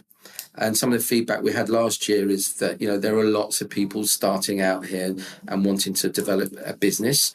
And so we've got a program run with Audio UK on our indie business stage. Yeah. And again, the kind of challenge and for us success is being able to deliver to all those different parts of the podcast community in one show. We're not always going to get it right. We're not always going to cater for everyone, but we're doing our best. So lots really going on. So you mentioned everyone in the world. You mentioned every brand. You mentioned every country. One person you didn't mention was Apple. Where are Apple in all this? Oh, God. No comment there. We'll have to see what happens. The show hasn't happened yet. Right. Sam. That's all I can say. All right. That's all I'll say. Okay. Now, look, let's find out a little bit about Jason Carter himself. You have been in the event industry for a number of years, quite a few. You were at the BBC for a long while. You were organising all their outdoor events and their new artists. And you're at Amazon. Tell me a little bit about Jason. How did you get into this world of eventing? Yeah, I'm showing my age now. I worked as a music promoter first off. There's a big company, part of Live Nation in the UK called Festival Republic that run many of the major festivals. And I worked for that company. It was formerly called The Mean Fiddler. So I was a music promoter. And then I moved from there to BBC Radio 1. And after a couple of years, I reached a position as head of events at Radio 1. So all the major set-piece shows on that network, I led a team that delivered them. And then I was also the commissioner for all the coverage that we would do at third-party events. I was there a long time. I was there 20 years. So by the time I left 8 years ago, I was head of events for all the popular radio networks. So Radio 1, Radio 2, Six Music, BBC One Extra, and the Asian Network. You might know a friend of mine, James Sterling. I do know James Sterling very well, very well. I sat next to him for about 6 years. Yeah, James is a very good friend of mine, and we fellow Liverpool fans. So, yes, we know each other very well. Yes, James is a good guy. Yeah, we worked together. And so really just by the time I'm leaving, I was commissioner for all the coverage at UK and international concerts on the BBC. So whether or not if Radio 1 was covering Glastonbury Festival in the UK or South by Southwest in Austin, Texas, I was the commissioner for the live shows from those particular events. And then I produced our large sort of flagship events in the BBC. So everything from classical concerts in Hyde Park with the BBC Proms through to putting on concerts with, I don't know, Elton John and Rod Stewart. And so I was fortunate to work across every genre you can imagine, from working with Madonna and putting on a Radio 1 Big Weekend through to Jay-Z, Rihanna. And then the other hat that I wore was I created a platform called BBC Introducing and launched that, which has been very successful for those that won't know it, in discovering some major UK talent, from Florence and the Machine to the 1975 to Ed Sheeran. So as you can tell, most of my history is in music. But I think what's key is about launching new events. Same principle, whatever you're doing, whatever sector you're working in. But of course, I worked in music, but I worked in radio and broadcast connected to it. And that's how I kind of segued in from there to working and coming up with the delivery of the podcast show. So it would have been a natural evolution for you to take your background, your knowledge, your skills of music and start a music event somewhere. That would have been a natural evolution. So who or what prompted you to suddenly go, oh, podcasting, that seems like an interesting market space. I'm going to go and do that. Well, there was a couple of things, really. After I left the BBC 8 years ago, I had a very short stint at Amazon. And Amazon at the time were launching a big ticketing operation, I don't know if you recall, and they also had a plan to move into the sort of promoter space and deliver big set-piece events. And so they managed to persuade me to leave the BBC after 20 years. And I moved there, and for various reasons, I guess the ambitions there didn't quite fit where I was going. So I decided to jump back out, but it was a very short period of time there. And then I started up my own business, which is Get On Media, which still runs today. And one of the first things I produced was an event called BBC Introducing Live, which took place at Tobacco Dock. And it was all for new emerging talent in the music industry. It was very successful. We had 18,000 people attending over 3 days. It ran for 2 or 3 years, lots of live broadcasts on the BBC. And then COVID hit, and it was kind of game over for that. And it was hard to resurrect it after the break with COVID. But during that period, I was working with some of the major partners that I have now on the podcast show, from BBC Sounds and Spotify, who at that time had been saying that it really feels like the time is right for a large-scale industry gathering of the podcast community. And this was back in 2019, and we've all seen the rise of podcasts since that point. And so I launched the notion of this event, and then I had a whole period during lockdown where I got a lot of FaceTime with many of the partners that I've mentioned, key partners in the show, to sort of convince them that we could deliver something of real scale to bring the whole international community together. And then, so my head suddenly is under the bonnet of podcasting, which actually for me was a real breath of fresh air. After 25 years purely in music and not getting any younger, the idea of doing something different was really refreshing. So that's how I ended up. And this now occupies, as you can imagine, pretty much most of my time. So looking at the event itself, moving forward, not trying to bring 2025 to a close because it's not even started, but where does the event go? The space itself is buzzing when you get there. It's pretty rammed. You've talked about all the areas that you're using. How can you expand it? Do you want to expand it? Is it going to be cap it at this level and that's it? We're happy. We're going to just do this now. Or is it going to be, no, we need to grow again and that's in our planning? It's a good question, Sam. There's a couple of things really that we need to consider. First of all, one of the successes of this event, as it is today, is its location, is the venue. What we don't want to be is a conference event that is in a traditional big hotel or in a traditional conference venue. We want character, whatever we do. Maybe that's partly connected to my previous background in festivals and music. So we want to keep it in a really distinctive venue. And the Business Design Centre is that, although it doesn't sound it by name, but when you see it, it is. But we are getting to a point of outgrowing it in terms of space for partners, but also visitors as well. And we're being very careful this year. I mean, the delegates' passes are literally through the roof, but we want to make sure that we cap it at the right point so that it's a great experience for those that are there. So we're still tussling this one, but we feel like we will remain at the venue that we're in. But there is potential to pick off some satellite venues around the area. We've looked at some venues and we've all seen conferences and how they can develop and evolve in multiple sites. So in an ideal world with London, it's stay where it is. The heartbeat is the venue that we're in now, but with some periphery venues as we grow, hopefully. Would you ever extend it beyond the 2 days? Yes, that's something else we are considering as well. What's really important with the development of any event, certainly from my kind of experiences, they do need time to breathe. Where you get to in year 6, you would never plan in year 2. And we're constantly evolving and shaping and listening to people like you and the wider industry. So whether it's let's not do so many sessions, let's do more networking. So we're sort of cutting our cloth at the moment as we develop. But 2 more years' time, 6 years into the show, what would be a vision that I might have is that we're at 2 or 3 other venues around the area, open up the programme for the evening. We've got an event in the UK in Brighton for music called The Great Escape. I'd love it to evolve into the scale of something like The Great Escape, what that is for music. I'd love us to be sort of delivering similarly for the podcasting community. We have great engagement globally. I mean, one of the things for me over the last few weeks that has really pleased me is seeing so much on social media about people from all around the world booking flights and planning to come to London for the show. That really pleases us as a team. We do get asked a lot, can we bring the same format to other territories? That's been thrown around for quite some time. It would be good to get there at some point, but we just need to keep our eye on making sure the event that we're doing in London is delivering for everyone, whether you're a delegate or a partner at the moment. Now, a lot of people have been asking me, look, I can't come to the event. I can't fly. I'm in Australia or I'm somewhere else in the world.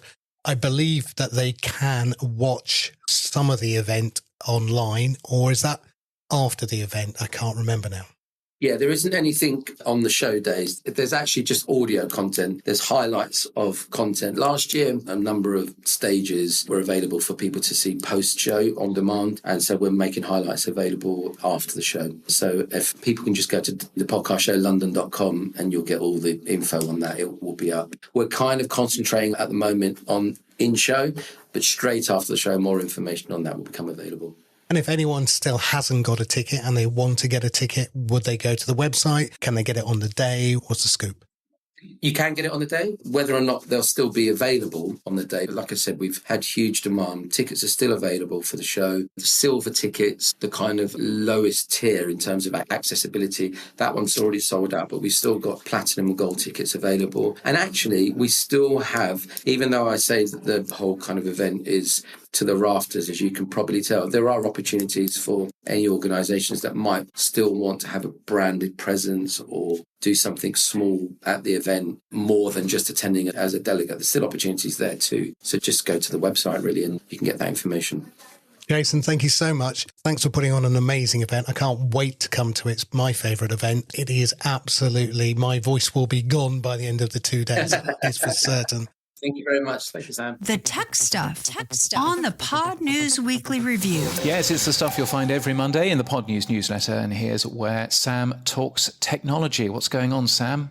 Well, our sponsors and friends at Buzzsprout are beta testing a more accurate transcription service. They've been doing this for a couple of weeks now.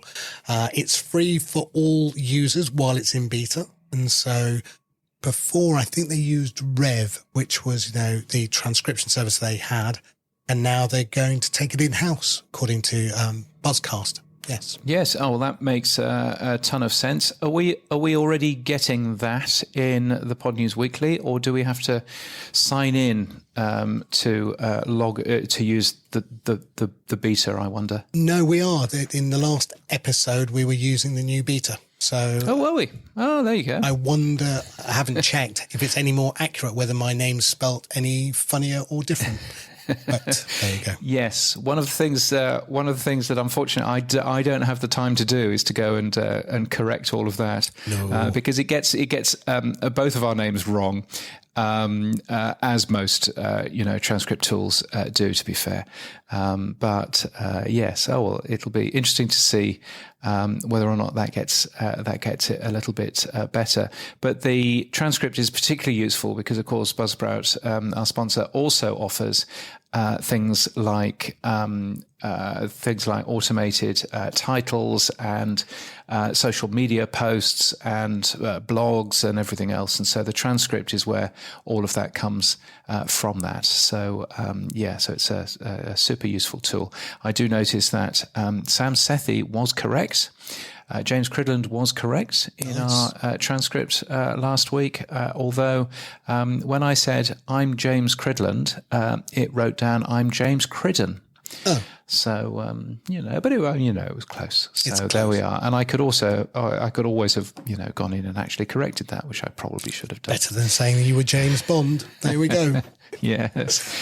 Fountain, the popular podcast app. Tell me all about it as the advisor. What's been happening? Well, they've released version 1.2. 1.2 is interesting in that it's firstly got a bit more design work on the library pages, on the content pages. It's got a rebuilt audio engine, so it sounds a little bit better. The audio playback is a bit more robust. But the thing which is quite interesting is they have now built in, for a small amount of sats, they've now built in a way to get summaries for shows.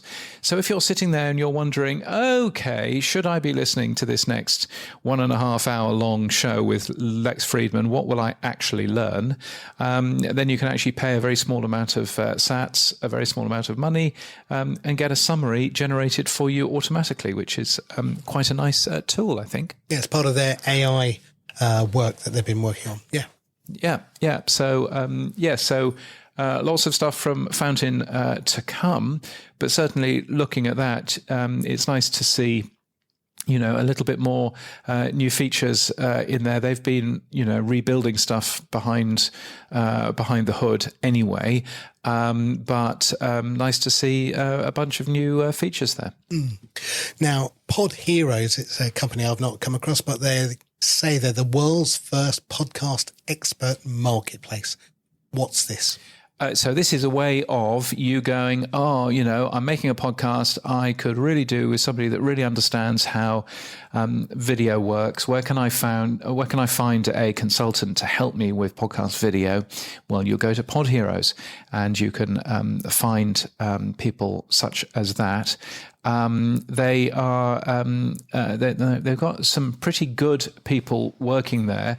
So Lama, who is the CEO, she used to be the former VP at Podio, who, of course, we featured on this very show a couple of weeks ago. Also, there is a man called Vuk, V-U-K. See how that turns out in the transcription. And he is the co-founder of Podster, which is a big Middle Eastern podcast company, and Podix, which is a guest service.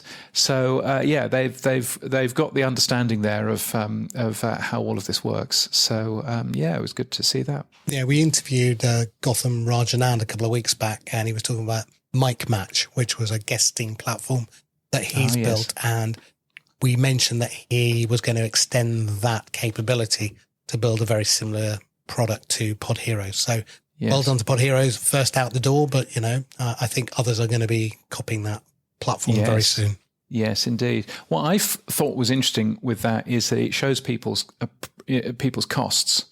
And, you can get somebody that will help you with, your podcast for $90 an hour, or somebody else. You can get them for $900 an hour. There's a real sort of different amount of costing there. So I just thought, I wonder if you're going to get 10 times better advice from the $900 person. Always interesting to end up seeing, but so that was certainly good. Now, Headliner have integrated their podcast promo product with a number of attribution services like Co-Host, Magellan AI. What's this, James? Yeah, it's they say it's to bring tracking and transparency to podcast advertising, but they have always had a tool called Podcast Promo, which allows you to do a fair amount of advertising for shows, and so they've integrated with a bunch of these attribution services there, which makes a bunch of sense. And Podscribe have also announced something which is interesting. They've announced a few new features, including something called Spotify video modeling. So it will work out how many plays your a video gets within Spotify, except it won't really, because all of this data is actually just based on how your ads do in your audio RSS feed. And then working on some modeling for shows of that type of genre, and et cetera, et cetera. So I'm always sort of hesitant to call them just guesses, but in this particular case, I think it pretty well is just a guess in terms of what's going on there. I was going to read this sentence out and then realise that none of that sentence made sense to me because I didn't understand it. Because it's based on performance in the ad of the RSS audio, and it's a Spotify video view, which is a play. And I'm like, I have no idea how you're doing this. Exactly. Anyway. Now, what are Substack doing, Sam?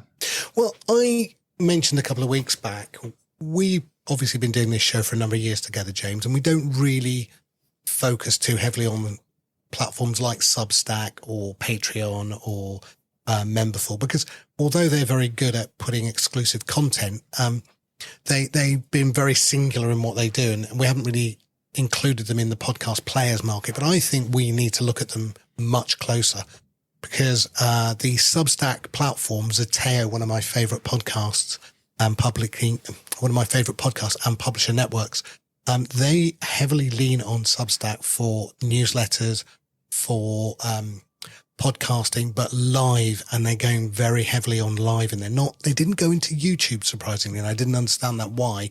They've gone into Substack and then they copy it over into YouTube. And Substack have announced that they're going to now launch audio only live streams. So they've got video live streams, but these audio only live streams means you can turn the camera off and still be live. And if you want, it says here you can turn the camera back on halfway through as well. So I think it's just a feature to turn the camera off. But what I find interesting is that there are more and more people moving over to Substack to do paid live services. And that open live streaming is what we really want in podcasting. We've been trying to get it into podcasting 2.0. But it looks like Patreon is going to go down the same road and others. So, yeah, very interesting. Yeah, it's always worth keeping an eye on what Substack is doing. I mean, they are doing some really interesting things with newsletters and with, and increasingly with podcasts as well. Quite a fascinating thing. Yeah, I think it's the paid subscribers that was the original driver, wasn't it, for them? So create a newsletter, drive subscriptions through paid subscribers. But now by adding the audio and video live capabilities and still having that subscriber element, I think they've really cracked something really interesting. No, indeed. Now, in the interview that I did with Jason, one of the things he mentioned, James, was that Netflix is going to be at the London Podcast Show. And my little ears pricked up quite big because I'm like, oh, hello. We talked about them possibly doing something with podcasting more to fill the air and keep you inside the app than really going big. But they wouldn't come to the London Podcast Show unless they were planning on doing something more. What's your guess? Yes, and I think you're right to wonder what Netflix are doing. They were at Podcast Movement Evolutions as well, but they were literally just sponsoring the coffee. So I don't remember anybody speaking very much about podcasting or any of that. I kind of come back to the fact that Netflix would like more content, would certainly like some cheap content, and video podcasts are that. So perhaps it's just a case of seeing what they can do in terms of attracting some of the bigger names to the Netflix platform as free bits of content that they get. And perhaps it's just as simple as that, but I don't know. I mean, it is interesting trying to guess what Netflix might be doing there. Or maybe they're meeting with Podex. I tell you, pay Podex and Netflix in one room. That's it. I'm going to the bookies. I'm in. But the other thing they've released this week is, which I think is really interesting, goes back to what we said about Apple and Safari. They've released their generative AI-powered search tool. Now, I've been talking about a new interface for true fans that we're working on, which has got an agentic AI. I'm a massive believer that this is going to be the way that we integrate with apps in the future, and it won't be long. So the example they give as Netflix is you can now have a conversational chat with the AI and say, I want something funny and upbeat to watch right now. And again, as I said with podcasting, and when Tom Webster said he wanted a big button, I think a conversational AI interface where you say, look, I'm looking for a podcast, something to do with the news, or maybe I'm based here in Paris today. Tell me something about the Louvre. And again, I think AI-based interfaces where it's voice-driven, I think it's going to be the future. And I think this new Netflix iOS app where they've integrated is going to be a wonderful example of how that's going to be used. Yeah, and I think that what Netflix has, that the world of podcasting doesn't, is Netflix has an astonishing amount of data on every single piece of content in its platform. So Netflix has access, of course, to the transcripts of everything, but Netflix have also categorized that content into lots of different subgenres.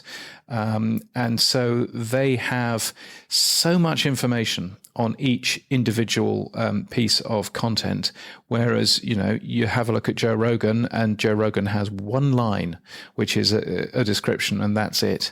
And so I think the difficulty that the open podcasting world has is that we have nowhere near the amount of data on each of the episodes and each of the podcasts available in open podcasting.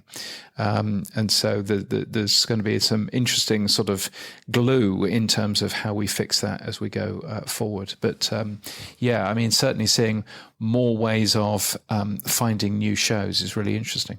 Yeah, the other thing they've included is a TikTok style video feed. So again, for short form video, and they've completely redone the UI. The last time it was done was 2013. So completely done the UI for the homepage as well. So big updates there from Netflix. And I would also say that, there are a lot of companies making some changes to UIs recently. And there's a TV company in Australia called Fetch, and they've just made a few quite big changes to how those set-top boxes are working with a new software update. And that does really confuse parts of your user base, particularly parts of your user base that have had to, that are perhaps quite a lot older and quite a lot less familiar with how these sorts of things work. For them to relearn how these systems work after somebody has said, "Oh, we'll change the UX up a bit." I think we just need to be careful in terms of doing that. Now, there was a company which has, I'm trying to remember who the company was. But there is a company which has released a super simple version of their app this week for seniors, for people that, find all of this additional tech quite difficult. I'm desperately trying to remember who that company was, because it was it was a big old company, but they'd essentially just made a super simple version of their app. It was Uber. It was Uber, because Uber actually has a lot of seniors who want to use Uber, but they find the current iteration of the app just super confusing. So they've launched a very sort of light, easy way for people that aren't too familiar with mobile phones or anything else, just to get them an Uber. Which I think is a brilliant idea. Yeah, my sister-in-law bought my wife's mother a brand new super-duper smart LG TV, and she can't work it now. We get a phone call every night now asking us how to get back to ITV. That's all she wants. One button, and she just gets lost in all the menus and all the other buttons. It's really hard. I had to buy my my mother-in-law. We bought just a simple, straightforward remote control, which didn't have all of the buttons on it, just so that she wouldn't find herself in the, Android TV home system when all she wanted to do was just to find Channel 7. Yeah, you're absolutely right. And I do think that there's a whole, there's a whole missing opportunity here of just, simple, straightforward interfaces. It's interesting seeing how some of the new phones that are coming out now, and Adam and Dave were talking about this on their show last week, the Light phone, which has been deliberately built to have a very pared back interface, which only allows you to do a few things on that phone, specifically to keep things easy and simple. And in fact, if you go into one of the phone stores in Australia, some of the phones that are actually selling really well are those Nokia, 8250s or whatever they are, the old big phones with a physical keyboard and easy to use, tools that have got, SMS on them, and that's about it. And those are selling really well for people that just can't be dealing with all of this, touch screen. And, Apple is supposed to be completely changing how iOS works at the end of next year, and all of the complication that's going to give. So definitely something to have to think about. Now, your tag, the location tag, is now official, James. It's now in the Podcasting 2.0 spec. Congratulations. Hooray. Yes, I'm very excited by this. I think that there's a ton of exciting things that we can do with this new podcast location tag. The main thing to remember is that it's not just a lat long point, it's also an OpenStreetMap place ID. And if we start using those OpenStreetMap place IDs when we are putting locations in, then that allows us to do some really rich things in the future about, I'm in Paris, play me podcasts about the Louvre. as one of your examples that you gave earlier on. Yes, absolutely, it will do that sort of thing. It could also play me podcasts about tourist attractions that I might want to go and see. And it can go and find all of the tourist attractions in Paris or within 2 miles from where you are currently. You can do all of that kind of stuff. So I'm very excited by what the podcast location tag can actually do. It's a good thing. You'll find a specification. You'll find an implementation guide. You'll find an example tag generator. They're all on the podcast index GitHub. Not yet on the podcasting2.org website. That needs a kick by Daniel, who is rewriting a little bit of it to make it much easier to update. But that will be done relatively soon, I understand. Now, Dave Jones, the other half of the Adam Curry Dave Jones show, lovely man that he is, he pointed out that Cash App now has turned on a Lightning so you can receive money, not pay money, but your Lightning address will be James at Cash App or Sam at Cash App. So again, he got very excited about the fact that it now works and that we have Cash App as part of the wallets available for the Lightning Network. Yes, I think this is a big deal. Cash App is massive in the US. It's available in 2 countries, though, just the US and the UK. But it's got millions of users in the US, Cash App. And so the idea that you can theoretically now link your podcasting 2.0 app with streaming payments to your Cash App is really exciting, I think. Because that should allow people to both earn money as podcasters, but also to spend money into podcasters. That should be pretty good news. So let's hope that it works the way that we think it's going to work.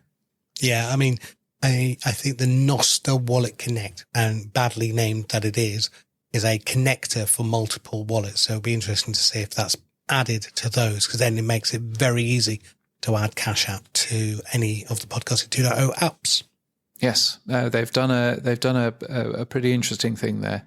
And that goes alongside Strike with a K, which also accepts Lightning Receive in that way. And so I guess one of the questions that I would ask is, how many podcast apps are still out there that are only sending to nodes rather than Lightning Receive addresses? And when should I be moving away from a node and moving into just paying into my Strike account? Well, and I don't know what the answer is. Well, I think the answer is, from my perspective, we still support the node at TrueFans. You should be getting payments from this podcast when we get them. And again, we have just added support for LN address as well. But we don't, as TrueFans, support Strike with a K or Cash App yet. But Fountain does. I'm not quite sure where some of the other Podcast 2.0 apps are, Podcast Guru and Podverse and etc. So if I've got Strike with a K in my splits, and then somebody listens to the show on TrueFans, I'll get paid, right? You will. Yes. We honor out everything. So that would be an LN address, and we would make that payment whatever the splits were and the percentage. Right. We wouldn't allow you right now to use your Strike wallet as a user. So when you onboard, that makes sense.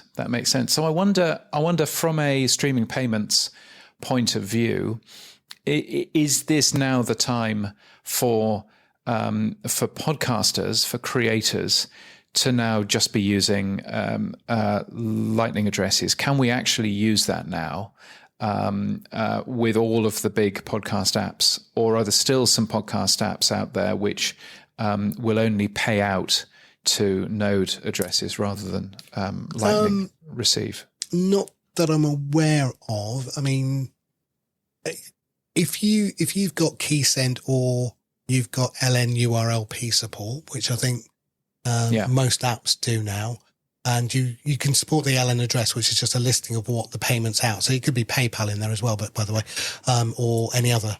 But yeah, I mean, I think we're in a good place. So if you put in your RSS feed in the value tag, your Lightning address, then I think all apps should now be paying out directly over the Lightning network to that based on the value splits within the value tag. Of course, the only downside with that is we don't necessarily get to see the information about what somebody has actually boosted. So we don't necessarily get to see the message in there. And so maybe that might be the reason why we don't want to end up doing that. Well, I think the problem we have is that we are being forced to come away from key send to LN address because the market seems to be standardizing on that, or LN URLP as part of it, and Bolt 12. God, and I hate it as much as everybody else when I have to talk about it because I don't fully understand it sometimes. But that seems to be the arrow of direction. I think we are doing our best to try and follow along. I think when you use Fountain, which uses the Nostr Wallet Connect, which gives you access to multiple wallet choices, Strike being one, I assume Oscar's going to be pretty quick to get Cash App next. I would if I was him. And so, yeah, I think that's one way, which is you. So Oscar and I differ in one aspect only. So money out, we both agree. We will honor what's in the value tag over a Lightning payment. The difference is I want to onboard people who are non-technical to understand this. So I do not want to offer multiple wallet choices when you first come across this thing called a wallet and sats. Whereas Oscar has made a much more technical decision where you do KYC, you get your Strike wallet out and any other wallet, bring it to Fountain, and then that is your wallet. And it's a universal wallet. So that's where we differ. Yeah. No, it's certainly interesting. I do notice going through my Strike payments that I can see, for example, I can see the messages if they've been sent in Fountain. So this payment says, wonderful episode from Podcast Movement Evolutions, perfect cure for FOMO. And it says from Fountain, whereas there's another whole set of streaming payments, which just says pay and then my name on it. So clearly there's something interesting going on there, but perhaps it's time to ramp those up and to calm down on the complicated node stuff. But yes. Anyway, there we are. Now, talking of payments, one last area, Stripe with a P had their big global announcement this week, and wow, did they hit the zeitgeist at the right time. So Apple had the law case that we talked about earlier where they had to allow third-party external links. Well, one of the big announcements is Stripe has now built into the API the ability to link out from an iOS or Android app to make purchases, and I'm so pleased because when we push our native apps, which we're about to do, we can now use that because we've built the Stripe API into the back end of TrueFans. So I'm very, very excited. Boostergram, super comments, zaps, fan mail, super chats, and email. Our favorite time of the week, it's the Pod News Weekly Review inbox. So many different ways to get in touch with us. There's fan mail by using the link in our show notes, super comments on TrueFans, boosts everywhere else, or of course email weekly@podnews.net. We're sharing any money that you want to send us to. We got some fan mail through the link in our show notes, didn't we? Yes, Jim James, one of the power supporters, has written, Apple, AI rotten to the core. Siri just calls ChatGPT. Yes, we suspect that their AI announcement at the last WWDC was a little bit of smoke and mirrors, and we'll see what they do at this WWDC. I have said long and hard, and think other people are now agreeing that Tim has missed every major technology curve. I don't think we'll see folding phones until 2027. And I'm not even going to trust, for once, their demos this year. I think I'm going to have to get my hands on it myself before I trust whatever they announce as an AI demo. It's time to go, Tim. Time to go. And a bunch of boosts as well, which only I can see this week. So Seth, 1,060 sats. I'm intrigued by Netflix and podcasting. Another place to get your show out to the masses if you're popular enough and doing video. Yes, agreed. Bruce, a row of ducks. The ugly quacking duck, of course, Bruce is. Mike Match, sounds really interesting. Thanks for the episode. 73s. 7-3s to you too. What else have we got? Silas VT, 5,827 sats from True Fans. Sam, do you have a special keyboard for LinkedIn DMs with only a thumbs up button? If so, where do I get it? I need one too. No, I don't believe so. No idea what's going on there. I think it was asking me questions, and I think I just responded with thumbs up rather than a more detailed response. Okay. Silas on Linux, 1234 sats from Fountain, the number one provider of disagreement over the slowest. Yes, he's calling himself the number one provider of disagreement over the slowest method of communication ever. Sometimes I have to think rather hard. Why did I write that over a week ago? Yes, because you may remember that this time last week he was saying, I don't know, something else about video and whether video could work in RSS and stuff like that. But anyway, yes, this is the slowest method of communication ever, because it's essentially you send a message in and then we mention it the following week. And then, yes, it's very entertaining. And then you reply the following week after, yes. Yes. Sai sends 2,780 sats. Thank you, Sai. Volume tracking in metrics to understand listening hotspots, which I mentioned last week. What about chapter jumping? And how could that affect percentage complete metrics? I sometimes jump over some chapters to skip to something more interesting, or if I'm time poor. So can this be tracked and measured for audience trends? And the answer is yes, absolutely it can, but by the podcast players, not by podcast hosts, of course, who have no idea if you're using chapters or anything else. But yes, absolutely, they can do that. Neil Velio enjoyed the fact that we left an edit in last week. Talking about John Spurlock. Yes.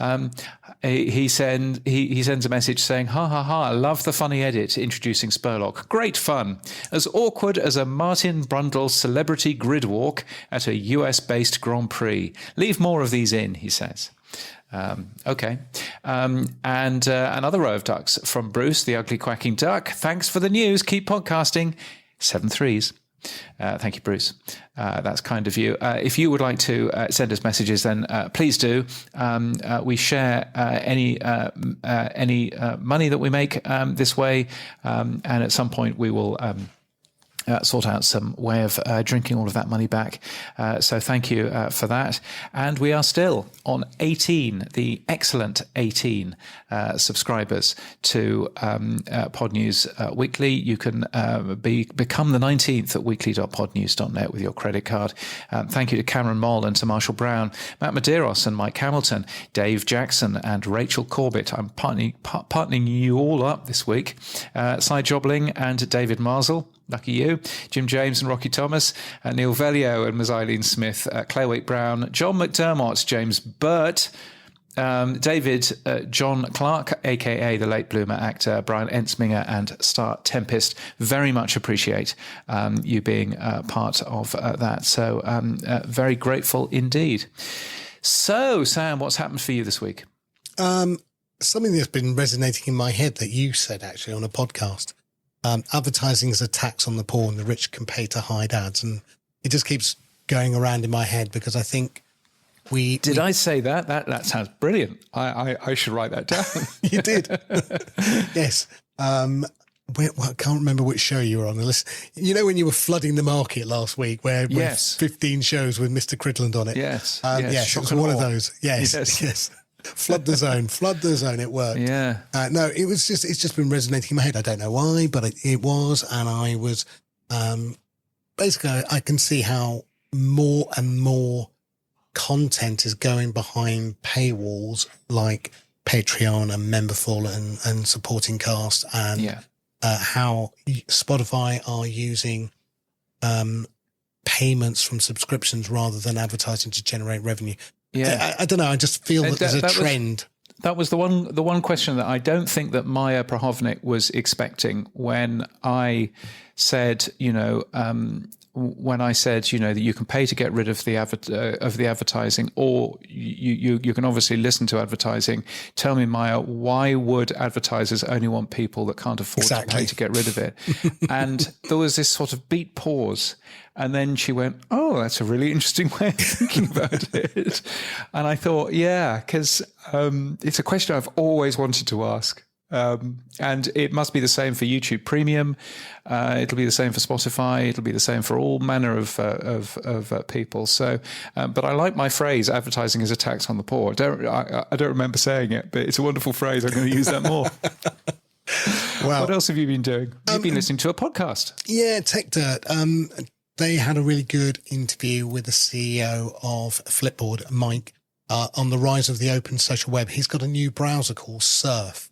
And I thought it was a really interesting interview, again, about federation and stuff and where he thinks it's going. So, again, if that floats your boat, I would recommend that.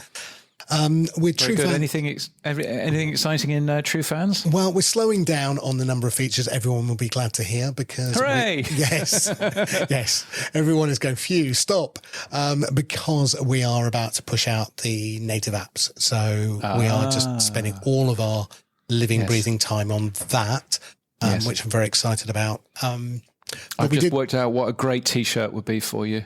Go on then. You should see the size of my changelog. Hey, not too late for the London podcast show. Gosh, run away. Anyway, yes. Yes, we added some privacy controls. I realised that one of the things we do is we allow users to see what's in your library, what's in your history, what activity you did, who you're following as a friend. And then I thought, well, everyone can see that as well. And that's not very good for privacy. So now you can go into your user settings and you can hide that from any other one's public highs and make it all private and just for you, or make one tab. So you might say, I'm very happy for you to see what's in my library, but I don't want you to see what my activity is or who my friends are. So you can pick and choose. Yes. Yeah, that makes a bunch of sense. And have you added a random play count? No, well, yes, it was generated. Yes, we have, James. Yes, we have, James. Yes, a random play count. Yes, we've had that before. Our good friends at Spotify.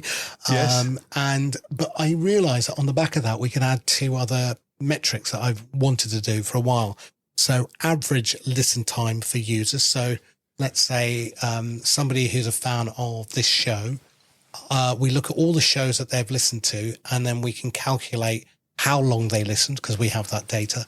And then we can say against them in the creator's dashboard, Neil Velio, for example, listens to 45 minutes on average of all the podcasts that we do. Right. Yeah. So I thought that was quite a nice little metric. So we've rolled that out. And we've also looked at the number of plays, and we now put a label against it, which says, which is your most popular episode? So based on the number of plays. Very good. Very good. So excellent. Little features, but nothing big coming soon until we get the native apps out. So, James, what's happened for you? Well, I'm in Toronto in Canada right now, which is an interesting place to be. It's a big music conference, which also has a radio conference. And inside the radio conference, there's tracks, of course, on podcasting, as you might guess.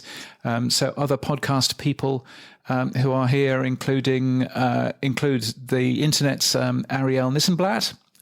So she is here talking about all kinds of things. Also, Helen Zaltzman. There's podcast royalty, if ever there was. She was here. It was great to catch up with her yesterday. And a bunch of other folk talking about podcasting and things. I've been mostly talking about radio and rather enjoying it, and being very rude about the government regulator here, who then came up to me afterwards and had a nice chat. So that's always Did he buy you a beer? Fun. Did he buy you a beer? No, not quite. I don't think it was quite buying a beer stage, but yes, but that was a nice thing. So I was doing that. Looking forward to going home tomorrow, which I'll be going home via Hong Kong, and I think I've got 6 or 8 hours in Hong Kong, so I think I might be able to get out of the airport and go and see a little bit of Hong Kong. It's an amazing place. Yes, so Kowloon, if not Hong Kong Island, amazing place. So it'd be nice to go, but we'll see if I feel up to it on that day. But so that's been really good fun. So I've been enjoying doing that. I should also say hello to the BBC's Sam Bonham, who came up to me the other day and said how much he enjoys listening to the Pod News Weekly Review. Oh, thank you. Which is very nice. And there are, in fact, quite a lot of people who listen to this very show, and occasionally you find out who listens. So that's a lovely thing. So hurrah for that. And the only other thing I would say is if you have a Google device that you listen to the Pod News Daily on, maybe you have a routine, or maybe you are asking the Pod News Daily for, you're asking your smart speaker to play the Pod News Daily, or whatever it might be, then you will have noticed a change on that. I will leave it at that because I don't necessarily want to give too much PR to what I've done, but you will find something very interesting were you to give that a go. So thank you very much for that, Mystic Cridland. Yes, I know. there's a thing. Yes, I've never worked with a tech company that is more inept than Google. Utterly extraordinary. Anyway, more on that probably when I decide to cover it as an actual story again. But let's leave it at that for now. And that's it for this week. All of the podcast stories were taken, of course, from the Pod News Daily newsletter at podnews.net. You can support this show by streaming sats. You can give us feedback using the Buzzsprout fan mail link in your show notes, or you can send us a super comment or become a power supporter like the excellent 18 at weekly.podnews.net. I tell you who could be the 19th. It's either going to be Seth, it could be Bruce. Could be. Hey, no hints. Maybe they want to join. I mean, it could be one of those two, or maybe Daniel Ek with his millions, or Silas with his non-millions. Yes. Yeah. That's it. Our music is from TM Studios. Our voiceover is Sheila D.